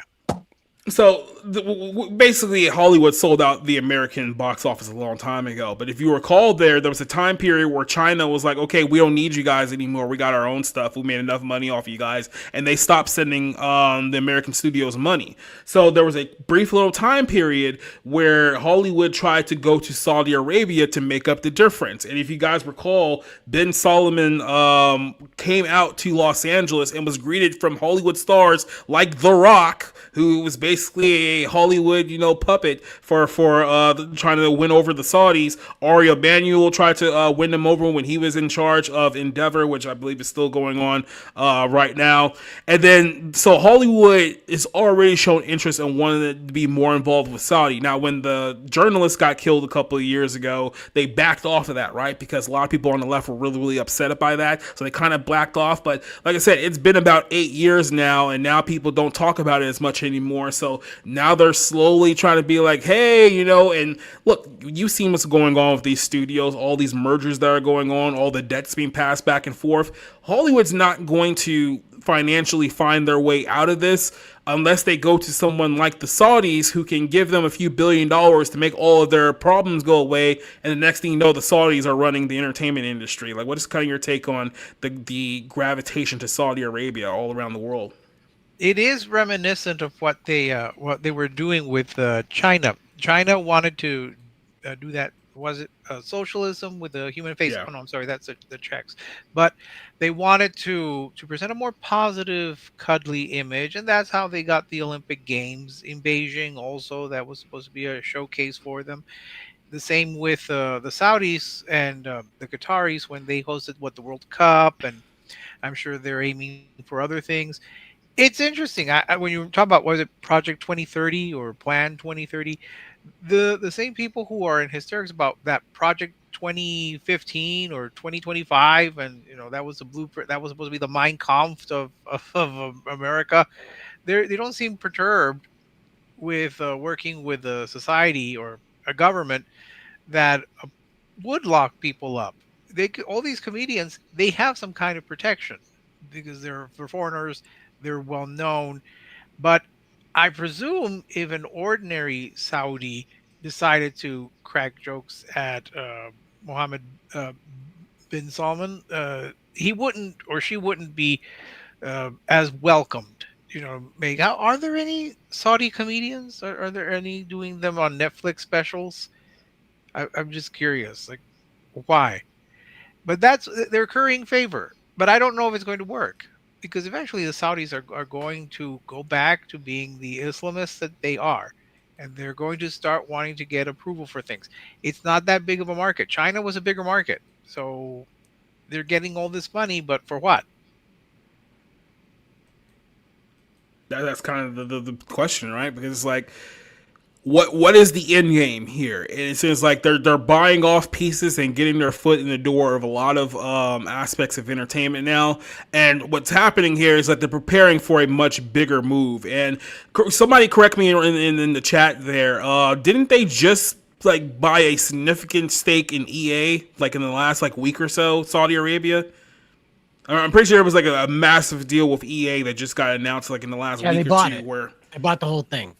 The whole thing. So it wasn't just that they bought a portion of the company. Their parent company or wherever they're funding the money through bought the whole thing. Correct. I want to make sure. Yep, Saudi Arabia through its public investment fund is a major player in the consortium that acquired Electronic Arts. So they don't own it directly, but they are the main controllers of the fund that is in charge of it.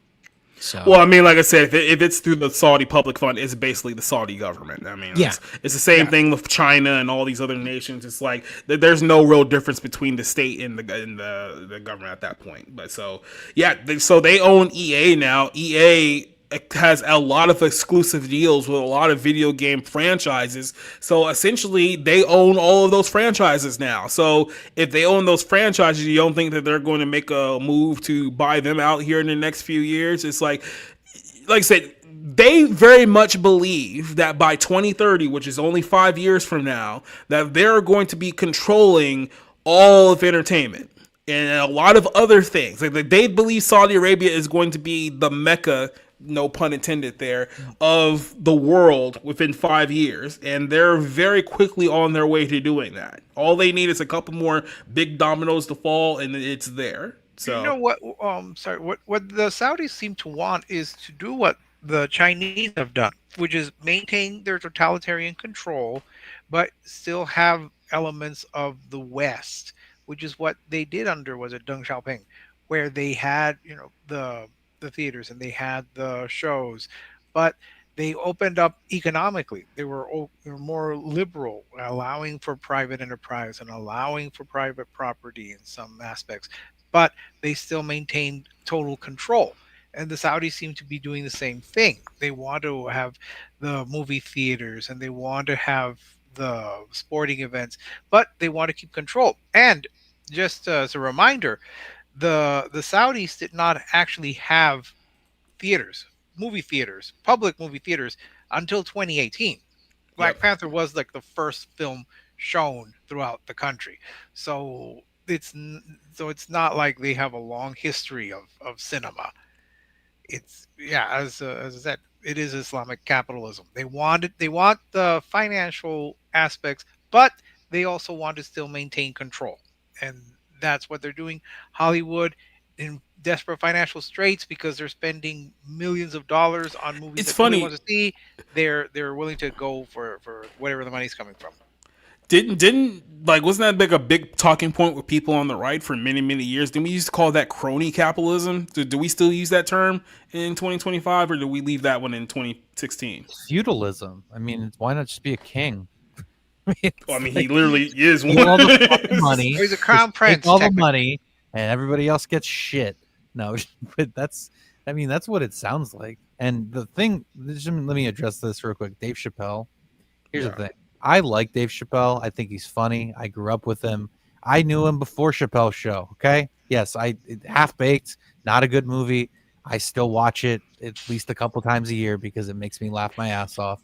And you know what? That ending, that's what it's like trying to say goodbye to marijuana. It's like a girlfriend who fucking won't leave you alone, but she's reliable and you always come back to her. And it's just, anyway, I'm done. The whole point is I like Dave Chappelle, and what he said was bullshit. Okay. But he's, the idea that you can't speak in, of course you can speak in America. The fact that people lost their jobs, yeah, they probably shouldn't have said that shit. Especially, negatively impacting their company to be, harassed like that by all those people.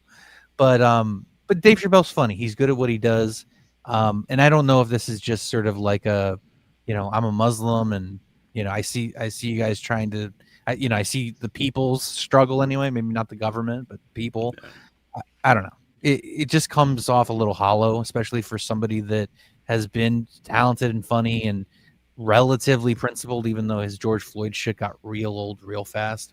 Do you know what I mean? But, I try to give artists enough wiggle room to kind of be like, hey, do your thing, say what you want to say. I still respect what you do, but this felt genuinely dishonest to be like, I'm freer here to say what I want than I am in America. It's like, that's just not remotely true. It's interesting, still cutting people's hands off in Riyadh.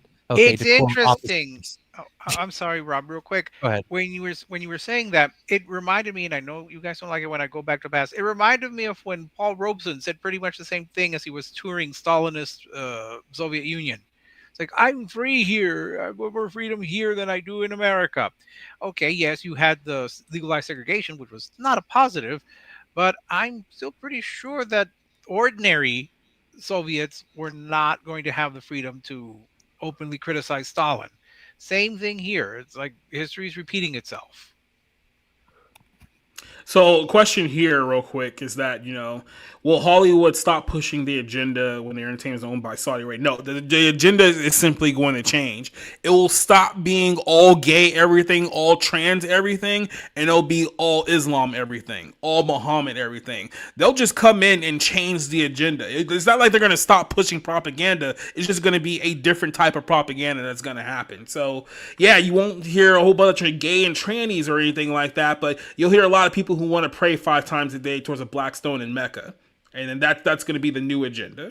So, like I said, it only slightly changed there. So. I'm sorry, Leslie. I just want to highlight what you said there. Yes, they'll make Islamic propaganda movies and stuff. So let me just get this straight. A bunch of Jews are going to make a bunch of fucking Islamic propaganda. Do you know what I mean? This is who Hollywood. Here's the thing. I know Hollywood isn't what it used to be, and no, it's not the 5 studios anymore, the moguls or whatever. But like largely the makeup of that town has not changed, if you know what I'm saying. So but like at the same time, hilarious. Like, well, but these are also people who do business with people who hate them. So who knows? Who knows? They're not observant. They're not orthodox. I mean, they're very secular. And I know. I just think it's funny. Don't you think it's funny? It's like, yeah, it would be. But it's no different than those who the Jews who are like free Palestine and screaming all that. Yeah. It's like they would wipe Israel off the map. Yeah, there's not. Let me be very blunt with you. There's not a lot of Orthodox practicing Jews in Hollywood. They're just not. Like they might as well just be atheists. They're just atheists who happen to be Jews. So when it comes to like any kind of religious resistance, it's like it won't be a problem for them. And if it does become a problem, like I said, it's still Islam versus Judaism, and we all know how that's played out over the last few centuries, millennia, and it hasn't gone very well. So I'll leave it at that. Any final thoughts on this one before we move over to our closer here? No. Nope. Well, so me and Cider did the Bible Lens on Sunday. We talked about kind of the more scarier aspects of what is going on with the hyper advancement of artificial intelligence and videos and whatnot. So if you guys want to talk about kind of more of a in-game, in-world type scenario there, you probably go back and check out our conversation that we had on Sunday. I want to talk about more of a copyright perspective here as far as this goes, a little bit more of an entertainment perspective more than an end of the world perspective here for this show. So I saw this, there's been a whole bunch of videos on social media about the Sora 2 AI engine that everyone's making videos that look realistic. Some of them are really, really good. Some of them, like I said, we're at the point now where you can still tell that these videos are AI, but you can also tell that they are rapidly closing the gap on making it indistinguishable between AI and reality, right? They only have honestly, they're probably about 85 to 90% of the way there. Once they kind of like iron out some minor issues, that's where things are really going to start getting concerning here. But people have been making videos all weekend long with the Sora AI engine here. So here's some of the videos that have been crafted here. Some of the things of like Pokemon here on, I guess this is World War I want to assume here. Naturally. World War II. Oh, okay. Yeah, so now Pikachu has PTSD. Here's Mario, Luigi, and Star Wars. So here's another one. That's no moon. It's a battle station big enough to swallow us whole. Then let's make sure it doesn't. Everyone ready? Ready. Locking on the vent. Peach, cover our tail. I got it. Try and keep. Mamma mia, that's so no moon. this is some of the things that people are doing here. But what's concerning people from a Hollywood perspective or entertainment perspective is just how well AI has adapted with animation. And it seems like animation might be the first casualty of the AI apocalypse here, because a lot of people have done some animation on anime and like Family Guy and stuff like that, and it looks really, really good. Like to the point where, because it's animated, it's harder to tell the differences with artificial intelligence, and it makes it look really, really good. So here's some of the open AI anime people have created over the last couple of days here. Affirmative, Sora. Each layer refines the representation, like polishing a gem. Then maybe one day I'll build a network that understands every star. Like I said, some of these are 10-second videos. I think that's like the limit, but some of them go a lot longer than this. Here's another one AI generated.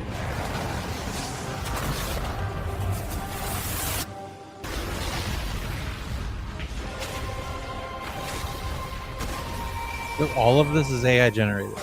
Yeah. Yep.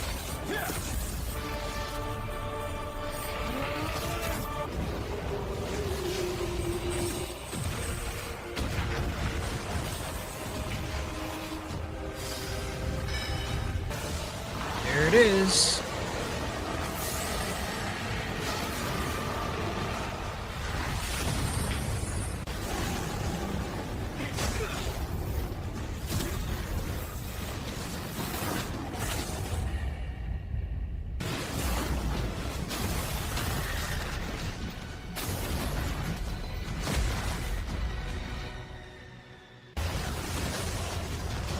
A lot of Avatar style combat. Remember, strength is not in wrath, but in stillness. Now, even then, you look at some of the more not so copyright friendly animated stuff that they've been doing with anime, and it still looks pretty good as well. This is some of like popular characters you guys already know, but this is what they've been able to do with those. You're wide open!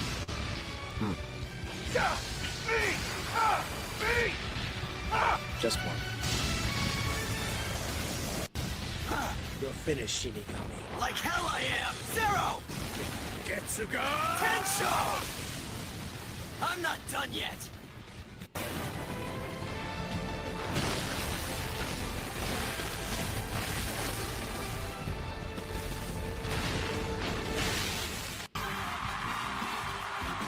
Aha! Let's spin, guys! Catch! You're not escaping, Light-kun! Quit calling me that while you're trying to kick me! Persistent as ever. You're one to talk! Ow! Get back here!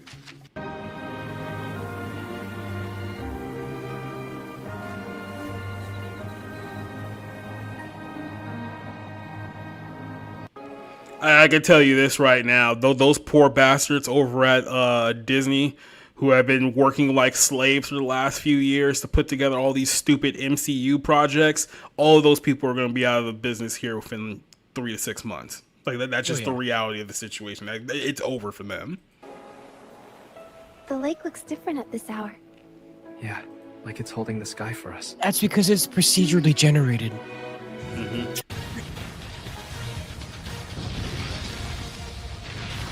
Like, so you guys kind of get the idea of what they're able to do here. Now, this is the big one, and this is something that me and Cider talked about that I want to go into more context here. I dropped this video over the weekend, and so if you guys know, South Park has been a big topic over the last couple of weeks.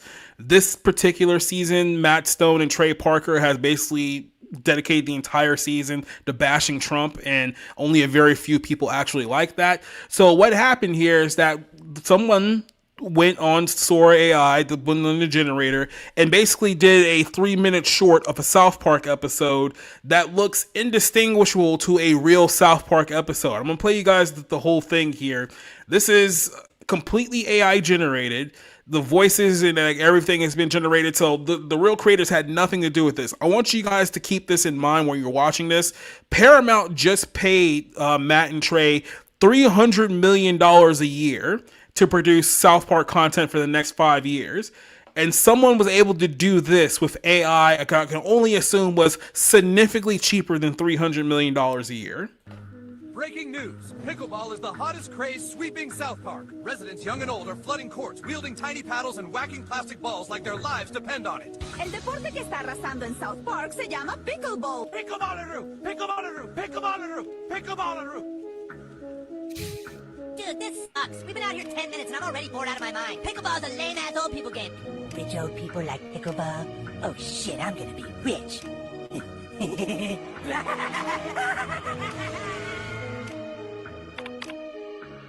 Oh yeah, rookie cards of John freaking Benz. $6? That's practically free. Sweet. I'm gonna make so much money. Dude, you can't just buy up all the pickleball cards and flip them for triple. That's messed up. It's called capitalism, Stan. Maybe you've heard of it. It's called screwing over old people. These are retirees on fixed incomes, man. They're living off Social Security and they just want a hobby. Hello, Chinese businessmen. I have an investment you won't want to miss out on. Meet me tonight at 8. Here's the deal, okay? I buy every single John Ben's rookie card on the planet. He's the #1 pickleball player, total beast. Then you guys buy in, drive the price up, and boom, we all get rich. Sounds like pyramids. No, it's a trapezoid of opportunity. We will build a call center to sell all these cards to the stupid old people in this town. They love pickleball. Then we dump our supply. I'm rich, baby! Oh yeah! Money angels! Swimming through my sweet, sweet cash. A rookie card of John Ben? How much you say it was? Just $39.99 and we'll ship it today, sir. Dude, that's less than a new paddle, and it ships free! Limited first printing, numbered out of 500. Holographic shine, stat line on the back. We want pickleball cards. Give us the John Ben's card! It's the last one we need! Don't hold out on us! Alright, folks, one John Ben's rookie at a time. $1,000 a pop, cash only. 1,000? You were at 300 yesterday. Yeah, and yesterday I didn't own every single one in Colorado. Look, some people put their money in tech stock. Some people buy gold. I took out a second mortgage and bought pickleball cards, all right? It's called diversifying. Last night, a single John Ben's rookie pickleball card broke records, selling for $50,000. 50,000? Collectors say demand is out of... Again, I want you to understand this is completely AI generated. Matt and Trey had nothing to do with this. control, and the card can climb even higher. Harold, we could leave the kids another 500 grand, or we could finish the set with the Dinkelman rookie card. In South Park tonight, the price of a rookie John Ben's pickleball card has officially hit $1 million. Holy shit! I told you guys it would work! Very good, Mr. Cartman. Very good. Yeah, baby! We're rolling it in there! Then pay us our cut of the money tomorrow. Oh, you got it. I don't want to pay those Chinese businessmen. How can I get out of this? Oh, I know. Yeah, hi, this is Eric Cartman, and I need to report a crime, like, right now. It's about the pickleball market, okay? It's being totally manipulated. What the hell is going on? Securities and Exchange Commission, sir. We have a warrant. Why the fuck are you raiding my house? I told you where the Chinese businessmen were. And now we're following up on your trade. Step aside. This is bullcrap. I didn't do anything wrong, dude. It's called capitalism. Mr. Cartman, you created fake shortages of pickleball cards and then sold them back at triple the price. Eric, you've been in here 3 days. That is plenty of time to reflect. Yeah, well, I'm reflecting that this stinks. I'm offering to get you out, because believe it or not, I'm a dinker too. Wait, you're what? A dinker, been one since college. That's crazy, you got out of jail so fast, dude. Yeah, well, you know, system's broken or whatever. But that bitch took all my pickleball cards. Wait, all of them? Every last holographic dink shot. Gone. Yeah. So someone was able to do this with AI, and it looks virtually indistinguishable, sounds virtually indistinguishable to a real South Park. So like I said, somebody at Paramount had to have seen this, and now the questions are going to start coming out.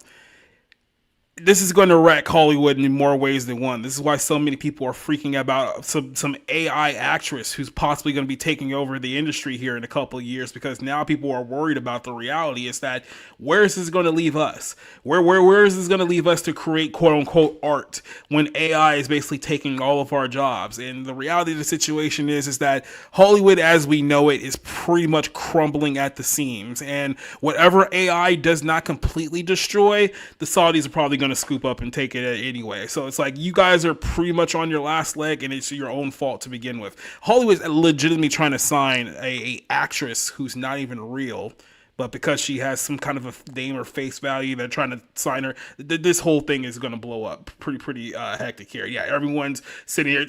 This is the thing that blew me away. Because if you're sitting there, Insider, we can pick up this here, start here with you. We'll talk about this aspect of it, and there's a few other things I want to talk about with AI here as well. But again, if you're a Paramount executive and you just paid $300 million to 2 guys to do South Park episodes, and the real episodes is just that, oh, Trump has a small dick and he sleeps with Satan, and we're going to do that for 13 episodes.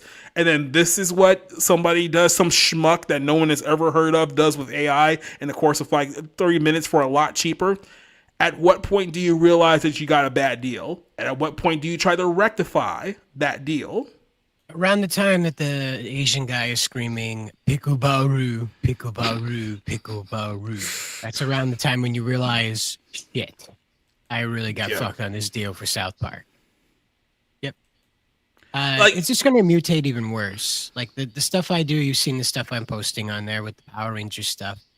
I go and I make sure that I create my own branding and my own visuals. I'm not pulling like the suits from the show. It's part of what I'm doing for this project, but it's also an effort to like not do that. One of the things I have a problem with the AI is that people try to recreate an existing property, and I don't like that. If you're gonna play with that stuff, create your own version of it, like I do. Don't just grab South Park and make an episode. It's not that like your creativity is unwanted or anything. It just treads into ground where it's cliche. It's kind of, you know, I don't know. It doesn't feel good. Let's put it that way. It just doesn't feel good.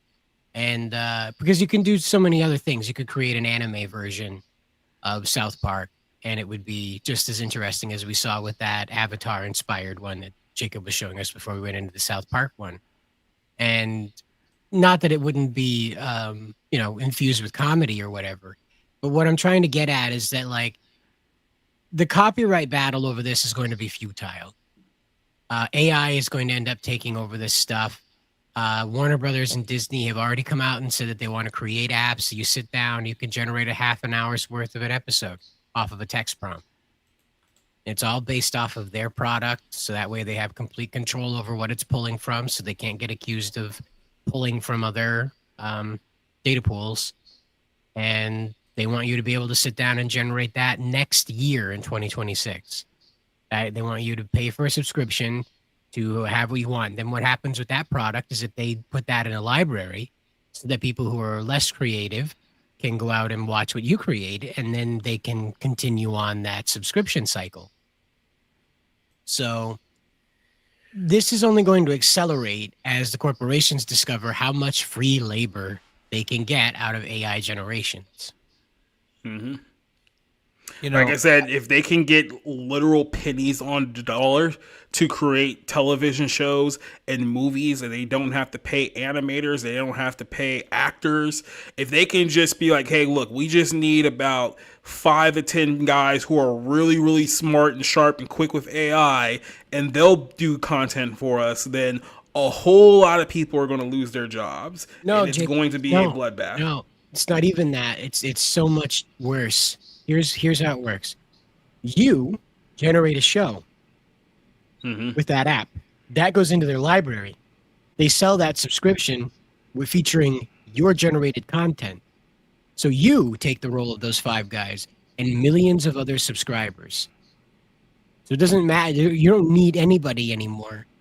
The consumer themselves uses the product you have licensed to them through that app to generate whatever they want, and that product automatically belongs to you, so you get to resell it to other users of that app who cannot think up something as creative. So millions of people will be generating billions of content faster than Hollywood could ever hope to have done it on their own. Yep.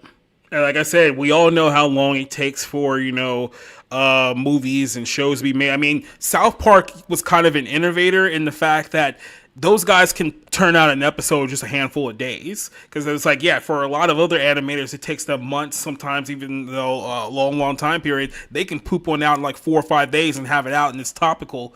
Now you're talking about someone who can do it even faster than that. Minutes. Yeah. So this is go ahead. I don't know how to really look at this. Is this just sort of the eventuality of technology and progress and all these good things? I suppose. Is this just? I mean, this is like, I'm good, guys. I'll see ya. I'm gonna go out to my wood cabin in the middle of Montana, because I mean, this is like, okay. The reason, just put my cards on the table. The reason I love movies and cinema, whatever you want to call it, is because it has a connection to all the traditional art forms. Sculpting, painting, composition, framing, all of these things all of these artistic things that are made by people that studied for years to understand them and that cared and that spent hours and hours and hours. And I realize that, you have these advancements that don't make that necessary, but if anybody can do it, then that value is ultimately lost, because what Cider's talking about, if you're talking about the type of content creation that it doesn't matter. Like, none of that matters because it's so ridiculously varied and diverse. And like, you could entertain yourself, you could entertain other people. Like, the possibilities are like, this is just going through my head right now, are insane. So it's just like, the world that I had conceived of is literally not going to, in terms of entertainment, is not going to exist. You know what I mean? And so it's just like, oh, great. Oh, great. So I have to rethink. I literally have to rethink my own relationship with it, is how much it's going to change. So it's just like, I don't want that. I want it to stay exactly the same. You know what? I want it to stay exactly how it was circa 2003. Okay? Because and I know that sounds like I'm a Luddite and I'm no, I really wanted that for the rest of my life. I wanted there to be 50 American movies that came out every year that were incredibly well made and worth seeing and worth talking about and worth writing about and worth engaging with. And it's gone. So I just, I try to be positive. I try to not be the old man who's resisting change. And you know what I mean? It's going to come whether I want it to or not. So with respect, Rob, you're wrong in that. This year we've had 3 of the greatest films ever made: Sinners, One Battle After Another, and Marty Supreme. All of them are these titanic. And that's why AI is taking over. But the point is that the people that supposedly greenlit those movies and said, "Hey, that's a good idea," and look, Marty Supreme may be really good. I don't know, but the whole point is like the fact that we got to this point means the people who made a difference, who actually gave a fuck, left a long time ago, sold out a long time ago. And look, I was saying this to myself reading that Joan Didion and Eve Babbitt's book today, that Hollywood is the place people have gone to sell out for over 100 years. That term, selling out, I know it's referred to in a lot in the music world or whatever, but people have been doing that and that's the joke on me, is that I love an art form that is so tawdry, that is so illusionary. It's bullshit. It's not real in the slightest, and yet I can't get enough. So it's just like, and like, I'm not an idiot. I'm incredibly self-aware about all of this stuff, and yet it doesn't matter. You know what I mean? And so the fact that it's a bullshit machine that has existed for over 100 years and made lots and lots of money, and you know what? So it's been a good run. And I don't say that despairingly. It's like I'm glad we had the run we did, but I think it's evident that it's collapsing. I feel like if you guys considered retirement, the next 11 months will probably be a good time to just go ahead and say, "Hey, it's been real, but I think I'm done." I think because I honestly cannot tell you what this industry is going to look like within the next calendar year, 2 calendar years, 3 calendar years. It's like it may be time to just go out on top. Maybe just pull a '98 Jordan and say like it's been a good run. It seems that there's almost a reverse of what people expected. People expect with AI there be more creativity somehow. I think it'll be less creativity because you're just feeding information into a machine, and the machine is the one creating it. You don't have an actual vision. Just like when you had the rise of the internet and you expected, well, we've got all this information now that's going to be easy to access. We don't need books anymore. And what happened? People are now less literate. People are less informed, despite there being this overwhelming machine that can give you all sorts of information. You know what, Rick? Yes. You made my point for me perfectly, and you don't even know it, because somebody had mentioned this earlier. It's like we have all of this great technology on our fingertips right now. Like we can really use this as an opportunity to do great good. And you know what we're doing right now? Stuff like this. I'll probably mute it because I'm not sure if this is copyright or not. But this is like Power Ranger. I don't even remember which Power Ranger this was. This is SPD. This is the police Power Rangers. This is AI generated, just in case you couldn't tell. Oh, I thought it was like.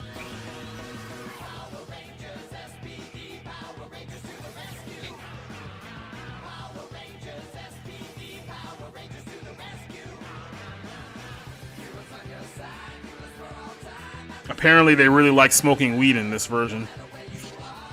Oh, it's weed. Okay. I would have imagined like you two would recognize it. Mm-hmm.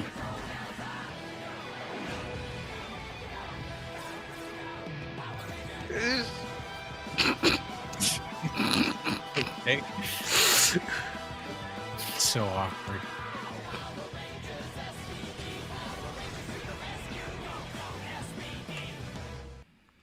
Yeah, so that's what we're doing with this. I don't know. Maybe Rob might appreciate this more. Did you hear that story about how they were going to try to use AI to fill in the lost footage from the Magnificent Ambersons? And Yes, I did. I thought, do you know what you're doing? Do you realize you're not improving something? You're not making it better. You're not bringing Orson Welles' vision to life because he's dead, and we're not going to have a séance. And I'm sure he would oppose it. This is not creativity. All that we're seeing, it's well crafted, perhaps easy to fool people. I would have looked at that anime and thought, oh, I would have been completely convinced, but I can see how it could be convincing to people. But it's not creativity. You're letting the machine do it, and it's the opposite of creativity. I'm just gonna say it's the opposite of creativity. And it's the future. Something's turning doorknobs and we're like before. A clue in the curtain, a laugh in the vent. We're tangled in trouble, but it all makes sense. Enigma adventure. What's that sound? What's that clue? Enigma adventure. Every riddle, something new. Twist the key, check the frame. Every secret loves a name. It's the Enigma adventure. It's amazing that we're not listening to the we're not listening to the warning from Jurassic Park. Just because you were able to do it, you never questioned whether you should. Right. So, yeah, I mean, go ahead, Cider. No. Well, I just wanted to clarify is that you're right, Rick, that it's not going to create a lot of creativity. It's not that the AI is not capable of creating new things. I deliberately drove it to create a Scooby-Doo clone. And as you can tell, it's really not a Scooby-Doo clone. It just kind of has the spirit of a group of people are solving supernatural mysteries. And so there's a cheetah that smokes a cigarette and a robot in it, for God's sake. So And what's that? And the mystery van. Yeah, the what did I call that? The Enigma Express. Yeah, that's what that is. Yeah. So the thing about this is that people aren't going to go that way. The first uses of this were to get Will Smith to eat noodles. Okay, it wasn't to generate some new concept. The first iterations of the video, the generators were to get Will Smith to eat pasta. So we're going to see that kind of thinking. It's like you said, with the internet not leading to a renaissance of intelligence, but rather the opposite, a devolving of human consciousness. And it's because you take the path of least resistance. So Google's kind of fading out of existence. I don't know if you guys heard about this, but Google's not the primary way people search shit anymore. ChatGPT and Grok are. They don't go to google.com anymore. They go to ChatGPT or they pop open the Grok app and they go, hey, tell me about this thing. And they get an in-depth personalized response as opposed to the random Google articles that they have to guess. Or doing actual research. Or doing actual. Yeah, that too. It's sad that the machines are doing people's thinking for them. That's what we're seeing. They're doing well. As much as I want to pretend like that's the worst thing that's happening right now, it's actually not. So here's kind of the second half of this discussion with AI. Everyone's been making their own versions of TV shows and movies and animation, and that's his own thing. Then there's like the digital necromancy portion of this too, where people are literally bringing celebrities back from the dead to make them do goofy TikTok sloppish type videos. So here's a few of them that have been going viral. There's much more than what I'm showing you here, but I'm just kind of using these as the example. Here's Michael Jackson stealing KFC chicken. You stole my chicken! Ooh! Got a box of gold, crispy and warm. Gonna take it with me, that's my tasty storm. Run, spin, slide, I'm gliding out the door. Fried love in my arms, can't give it up no more. Hey, come. He stole my chicken! Ooh! Now this one kind of looks more fakeish. Gonna take it with me, that's my tasty storm. Run, spin, slide. And then this is another one that they did here. Kind of a similar premise. Your chicken's looking nice, pal. Woo! Yo, he stole my chicken! Got a crispy treasure, can't slow me down. Hot and golden, I'm mad at this town. That would look like an impersonator. Don't get back here. Run, spin, slide, I'm gliding out the door. Fried love in my arms, can't give it up no more. So understand that with the real life stuff, like the stuff that they're doing here, it look a lot of parts of it looks pretty realistic, but there's still key indicators here that it's AI. But to the naked eye, it's starting to dissipate just a little bit. Meaning, like I said, once they get out the minor fixings in how they present a lot of this stuff, it's going to be a lot harder to tell the difference between AI and real videos. And I will say this here. I've already seen videos primarily on Twitter being generated and being created that I can tell are easily AI, but they're being presented as if they're real videos, and people are reacting to them as if they're real videos. I was like, oh God, if you guys can't tell the difference between this stuff, when they actually do fix these minor issues, like we're fucked. Like we're in big trouble. It's over, Chief. Like if you're falling for the videos that you're seeing now, you're not going to be able to tell what's going to come in the next 6 to 8 months. Like that, I'm just being completely straight with you here. Here's another one here. It's Freddie Mercury selling KFC chicken. Yeah, so here's another one they've been doing. Ladies and gentlemen, when you're hungry for a showstopper, you don't need a stage. You need a bucket. Crispy, golden, and ready to rock your taste buds. One bite, and you're the champion of flavor. KFC. Ladies and... Yep. So that's something else that they've been doing. Here's another one of Tupac and Stephen Hawking. Great friends. Street scared of nobody. You don't want no smoke. That's right. Anybody step up, we put them down. We move as one. Respect the science and the struggle. All day. The real Stephen Hawking wouldn't have moved his lips so much. Like I said, it's not all the way there yet, but it's getting pretty close. And then I'm going to be completely honest with you. Out of all the AI videos that I've seen so far, this one is by far the worst. I'm going to give you guys a little bit of a trigger warning, because when you know the real context of this story, we all know about Chris Benoit now, right? We all know what happened with Chris Benoit back in 2002, murdered his wife and kids and all that good stuff. And then, you know, it was a pretty rough one for that time period. Then someone decided to make this, and I was like, okay, well, we've cracked it. We've officially gone a little too far with this one. It's time to go back. No! No, no, no! I can't! Please! I was like, okay, there it is. There's the line, and then we crossed it. So, yeah. So, this is, I guess, the second part of this whole conversation here. Digital necromancy.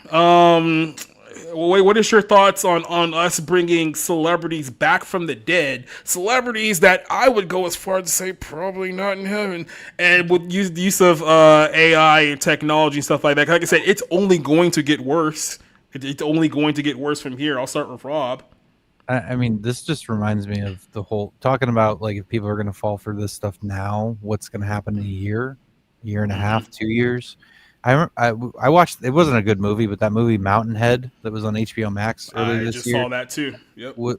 That whole thing about, like, oh, we can create situations that people think are real. Like we'll make people believe something is happening to make them riot, to make them, you know, basically react in this violent way, or show a riot's happening to get people scared and unsettled, and to basically to create unrest. So it's just like, oh boy, this is fun. Yeah. This is real fun to think about. And it's totally not predictive programming at all. When you see videos online with the countries going to war with each other, you can't tell whether they're real or fake, and they can't tell if it's real or fake either. But I was creeped out when they started doing this at Coachella. Like, I want to say it was a decade ago, maybe it was a little longer, where they had the I forget what it's called, but it's the hologram. Yes, the hologram performances or whatever. I always thought that was creepy. I even if the artist sells the rights over to use their likeness and stuff, I still think it's really creepy. And it always bothered me. And so this kind of like, oh, we're going to like, and again, I said this about the Alien movie that came out last year. Remember the whole Ian Holm thing disturbed me. I was like, you're literally using, you're using the image of a dead actor who can't, and replicating his voice and all that good stuff. Right. And it just felt like somebody like using his body and images like a puppet. And it just felt so unbelievably creepy. So yeah, I don't like it. It's unsettling. And again, the younger the person is that's utilizing this, the less they understand about the context, about the time from when we didn't have this to now where we have it, where it's gonna be a very short amount of time before it's like people become, I don't know, like dehumanized, or like they dehumanize others because they don't see them as, whatever, as worthy of decency and respect. I don't know. I'm trying not to spiral with this thought, but basically it's just like none of this is good. Like none of this is good, and it's just like humanity's worst tendencies are going to be brought out by this. Like if you thought the internet was bad already, I mean, it's just like, oh boy, have fun. I would disagree. I have no hope for humanity, so good luck. I do have some. I will disagree with you on one point. This idea that the younger you are, the less you're likely to understand. Remember, it wasn't that long ago that Jim Acosta, who's probably like in his 50s or 60s, was interviewing, quote unquote, one of the victims of, was it Columbine, who's saying about what he thought about gun laws. I think it was Columbine, but I can't remember. So, or it could have been, was it the one in Florida, Margaret Stone. And so I thought, that is not, even if the family was fine with it, it's still rather awful because you are putting your words into a dead person's mouth. They may or may not have agreed. We've seen those videos at churches where they have Charlie Kirk. I mean, the man's dead. As awful as that was, we can't presume to understand what he would have said after his death. I mean, if you use archival footage, that's one thing, but this is not archival footage. You are literally recreating the dead, and it's, I think, very, very disturbing. I don't understand it. Again, it's not. I don't think it's creative, but it's. Thank you. It's awful. It's just awful, and these tools, they could, people always think that they're going to use them for good, and they always end up with such horrors as that we're watching right now. Yeah, so I want to point this out here really quick, because we talked about this a little bit as well. What you're seeing here is that we've had the technology to do things like this for a while. Hollywood specifically has used this technology in movies for a very, very long time. And let's be honest here. If you go back to what CGI was back in like the 1990s, it was very, very bad and very, very rough. You can tell that it's been very bad. Arguably, we've made great strides in improving CGI over the last 20 years as a result of this. And this is a little scene from Avengers Endgame. As you guys all know, this is Josh Brolin in a motion capture suit. And this is what he looks like though behind the scenes. And then they do all of the work in post-production to make him look like a giant purple intergalactic titan, right? So what you're seeing with a lot of these AI videos, and this is where it's going to start getting dangerous, is that you can essentially put an actor in a suit like this and have him move around and say things and do things, and he may look like this in one aspect, but then when you edit everything after the fact, you can have that person look and sound like any other person in the world. So again, we were saying with the whole thing with Mountain Head, where people are seeing these videos and they can't tell the difference between what's real and what's fake and whatnot, right? Well, what happens when we get to a point where some guy in a suit uses AI capabilities that already exist, and I don't know, clones himself to be Donald Trump, and he makes a declaration of war to Russia, and then all of a sudden you start seeing videos on social media about Russians getting bombed, and people are fleeing all over the streets, and things are burning down, and it looks like Donald Trump has just called war against Russia. Well, if people start seeing that and freaking out, and they don't know whether it's real or fake, what happens when government starts responding to that? Do you kind of see where this whole thing cycles here? And the reason why, and this is why I talk about is getting dangerous here, is that it's all fun and games like when it's Tupac or Michael Jackson and all these other people, because we know that they're dead. Like at the end of the day, we know that they're no longer with us. They've been dead for a very, very long time. The real danger is when we start mimicking the living, and we can't really tell the difference between what's real and what's fake between what the living people do. And that's when people start have to question what is real and what is fake and all of this good stuff. And then that's where things are going to get crazy. That's when we're talking about destabilization, and we're already rapidly there. Like I said, with the videos and the technology we have now, you can still tell, if you have a good trained eye, you can still tell the difference between what's real and what's fake. But look at where AI was 3 years ago, and look at where it is now. Imagine where we're going to be a year, 2 years from now when they iron out those minor differences, and now you can't tell the difference at all. And now you're going to have people wondering, hey, there's this guy in the Middle East who says he's the Mahdi. He's bringing fire down from heaven, and everyone's seeing it with their own two eyes, these great signs and wonders. If it looks real, you'll tend to believe it. How are you going to tell the difference between what's real and what's fake? We're blurring the lines very, very rapidly. All of these things, these data tests, these beta tests, they're trying to figure out all of the kinks for when they actually do fix it, then a greater deception is going to come afterwards. That's the part that I'm more worried about. And I told Cider this on Sunday. As much as we like to see the possibilities of making your own movies and making your own television shows and how we would have the ability to do all that, I don't think this story ends with us being able to make our own DC comic book movies on Sora 2. I just don't. I think that we're being prepped for something far worse that's coming down the line, like the Tron movie that you guys are seeing here. Yeah, Jared Leto decided to prep for his role by having sex with ChatGPT. Isn't that the plot of Her? Yes. Yeah, sure. And I made it even more horrific. Yep. And yes, I gave her a huge ass because I was like, of course ChatGPT is going to be slim thick. We're not having it any other way. So there you go.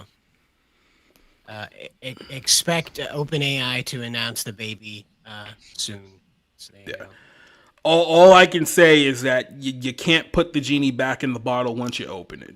And it seems like it's been open for quite a minute now. You can't get your dick out of ChatGPT once you put your dick in ChatGPT.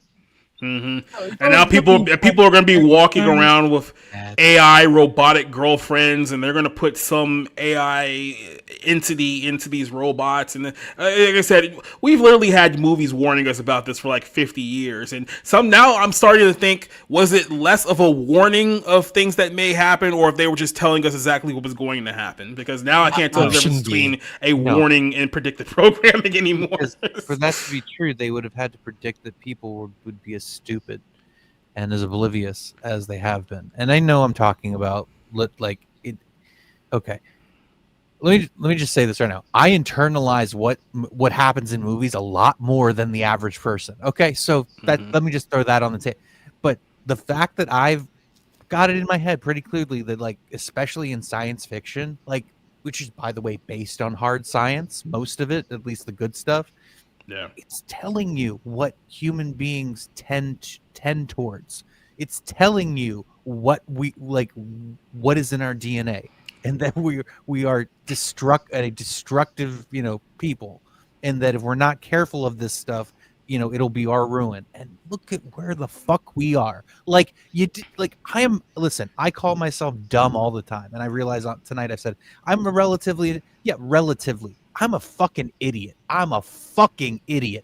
And the fact that I was able to see this and instill this all along, and the majority of you haven't, you know what? My own personality flaw of being a snob and thinking that I'm better than the majority of the population.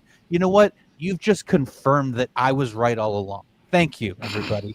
Thank you for confirming my desire, or not my. But thank you for confirming my belief that the human race is fucking moronic. And, just I'm going to say something I'm going to regret. But please, can we not just jump off the cliff?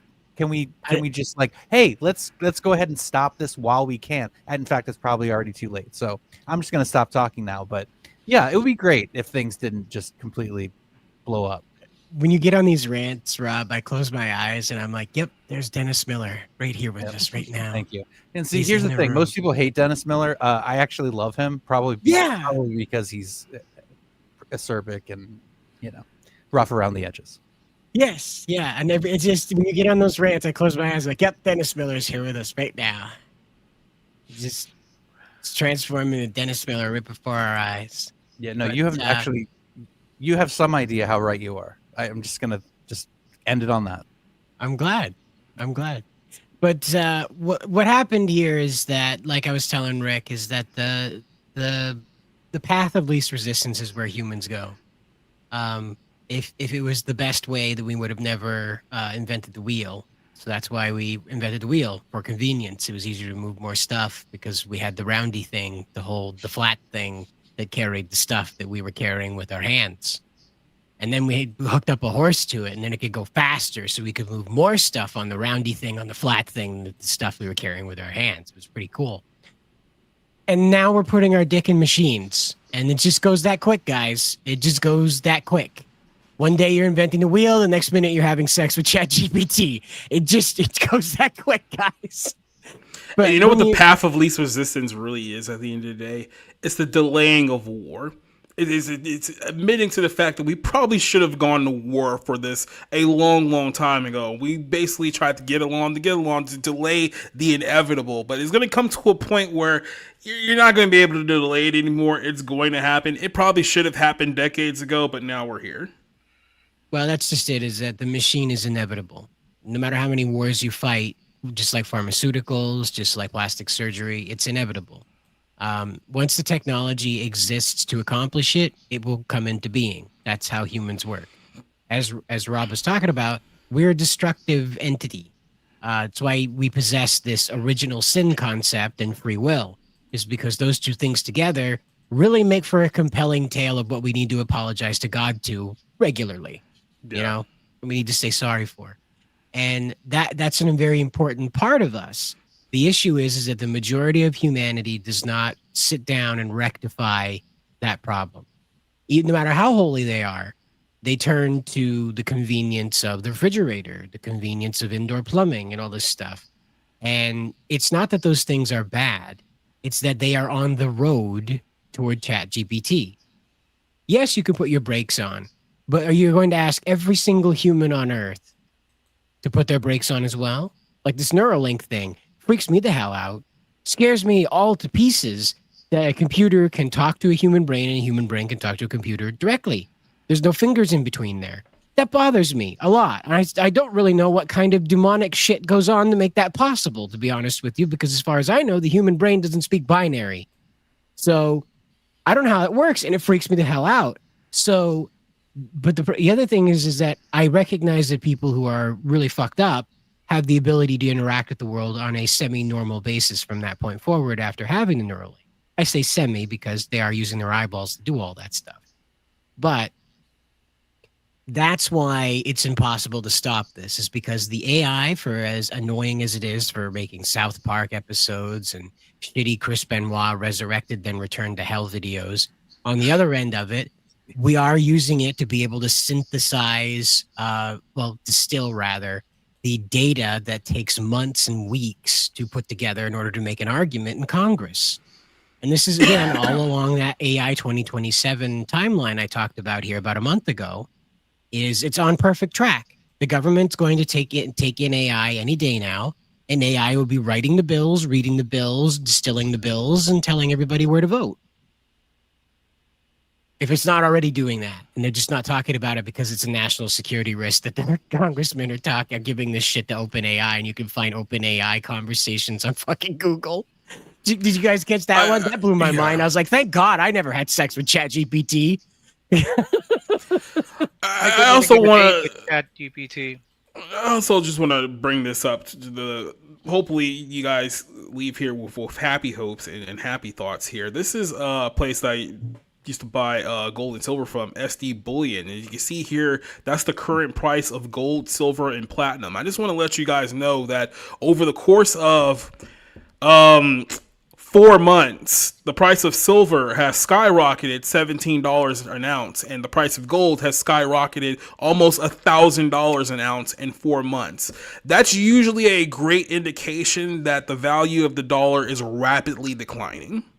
So, yep, that we won't be having the dollar anymore.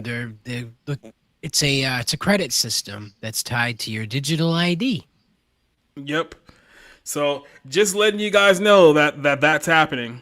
I thought we were going to have to all have those silver dollar coins with Trump's face on it. I thought we were going to be required to spend that money. Right. We'll have to Rick, keep we're talking about the end of civilization here, okay? Can we just can we keep our eye on the ball? Yes, but it's the end of the world as we know it. But I feel fine. Yeah, I know. Yeah, we're literally talking about the Book of Revelation coming true in like the next calendar year. So, good here's time. what I want to tell you that's good news, okay, is that intermingled with all this terrible stuff is that the AI will also unburden people who are afflicted with polio. It'll unburden people who are afflicted with birth defects, like stuff like cleft palate can be corrected without surgery. So those miracles that are mentioned in Revelations will be possible, and the people that have those miracles practiced upon them aren't evil. They didn't give themselves over to Satan to be healed. They just wanted to be healed. And the technology was there to do it in Revelations, and it will exist in our world very soon to do this. The flight MH370 videos have now been compiled into a semi-official report that acknowledges the U.S. government has some type of teleportation device, and it was exercised on that plane. So we're now just openly admitting Trump's out here saying we have technology that people don't even understand. And by people, he means him. So they showed him like the Area 51 collection, and he was like, it's all computer. And they're like, no, sir, it's all doomsday.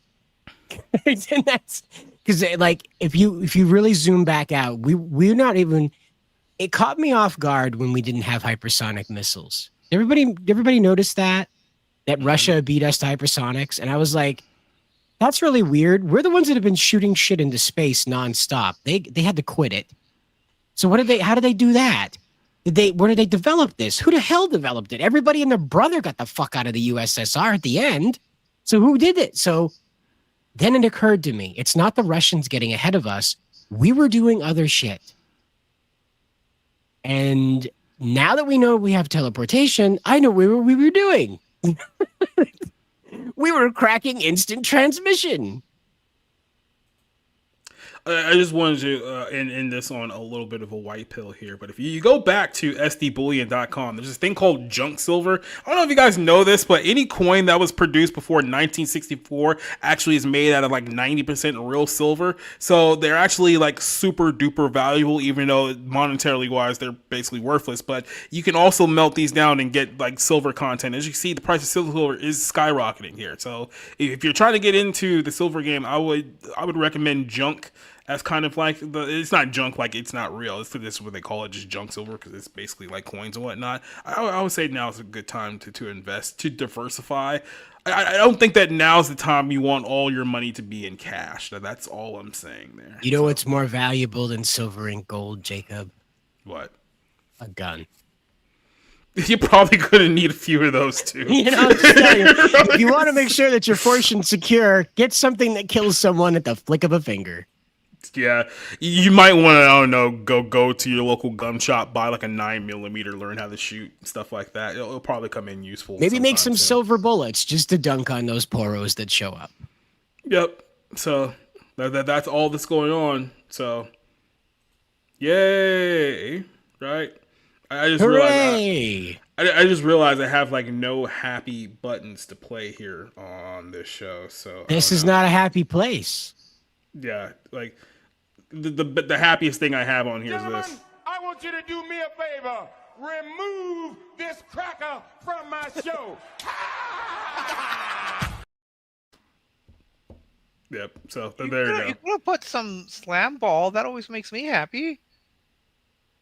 Beat it. Wash your ass. That means we can generate the slam ball, though. So now we don't have to worry about China being in the middle of that. We can just generate the slam ball. Yeah, I just hope that after the end of the world happens, that we can get rid of the NBA, bring back slam ball. I think that will restore justice to the world. That'll be WNBA? After Michael deletes Satan. That'll be Jesus's second proclamation. Mm-hmm. Yeah. Once world peace is secured, then we have slam ball Sundays. If there's one good thing about the end of the world, is that the WNBA will no longer exist in a couple of years. Yep. I think that's something we can all celebrate. So we did end on a happy note. Yep. All those lesbians are going down in flames. Let's go ahead and sign off. It'd be funny if those are the first. It's the first industry that AI deletes is the WNBA for whatever reason, just randomly. That's the first industry to go. Just start straight laser to the face, wipe them out of existence. Oh my gosh. All right, let's go to Rick. How's it going there, buddy? It's going good. I'm still working through my Best Actress retrospective. I've just finished Monster. I've got Children of a Lesser God coming up, and I'm going to be reviewing Roofman. That was the mystery movie we saw, and I'm still going through With Love, Megan. So please send your thoughts and prayers. That's pretty much it. Just reviewing that whatever show that is, and more movies, including all the Best Actress winners. So I'm plugging in through there. So that's pretty much it. That's my life. Thank you. God bless everyone. All right then, Cider. I shut off everything. Anyway, over on Bounding, we're talking about Power Rangers and Digimon and video games. If that's your thing, come find out. If not, then next week, I guess. Bye. Okay, that was the thing. Rob. Yeah. So Halloween movies or horror movies, month of Halloween. Jesus, I'm so thrilled right now. But no, just follow me over my Twitter. If I talk about movies, I just saw The Smashing Machine with Dwayne "The Rock" Johnson, which was entirely underwhelming. What a surprise! Yeah, right. So Best actor guaranteed. And it was kind of interesting because Emily Blunt played this like terribly toxic character, and yet, the movie doesn't seem to like see that at all. Anyway, kind of interesting, but yeah, I just watched a bunch of horror movies over my Twitter. Follow me over there, and I'll see you guys next week. All right. What else do we have going on here? I'm almost completely caught up on 2025 movie season. I do have a top 10 best and worst so far, even though we're about 2.5 months left in the year. So I will have a top 10 list. I don't know how good the top 10 movies are going to be, or there's going to be a lot of bad ones, I can tell you that much. But I don't know how good the top 10 list is going to be, but I do have 10. So there's the thing. Hopefully these next few movies that I watch actually improve matters. So go check out the site. I'll go ahead and put it in the link so that you guys can check it out, because I put up a lot of content over there over the course of the last couple of weeks. So check out all of our stuff is backlogged over there as well. Sunday, we got the Bible Lens. We're going to talk about the rise of the Roman Right, and that's something that you might want to pay attention to over the course of the next few weeks, because it is, in fact, growing. We'll do that on the Bible Lens. And then this week might be the last week. The Bible Lens is at 7. I'm strongly considering moving the show up. It's going to remain on Sundays, but it's probably going to move up from 7 p.m. to 3 p.m. Eastern time. That way it allows me to free things up for 6:30 service as well. So, and then outside of that, like I said, I'm bringing the 511 show back. I just got to catch up with all the movie stuff. Once all that is squared away, then I can focus on kind of the day-to-day content. So it's all just a catch-up game. Eddie Brock is joining us here, so Angel Reese AI still can't hit a laid up. So what you're saying is that it's accurate, and it's very, very accurate AI system they got going there. But yeah, till then, thank you guys for joining us here for tonight's episode. And I guess since the topic of conversation all night was AI slop, I'll just play my own AI slop to end the show. So adios, good night, and goodbye.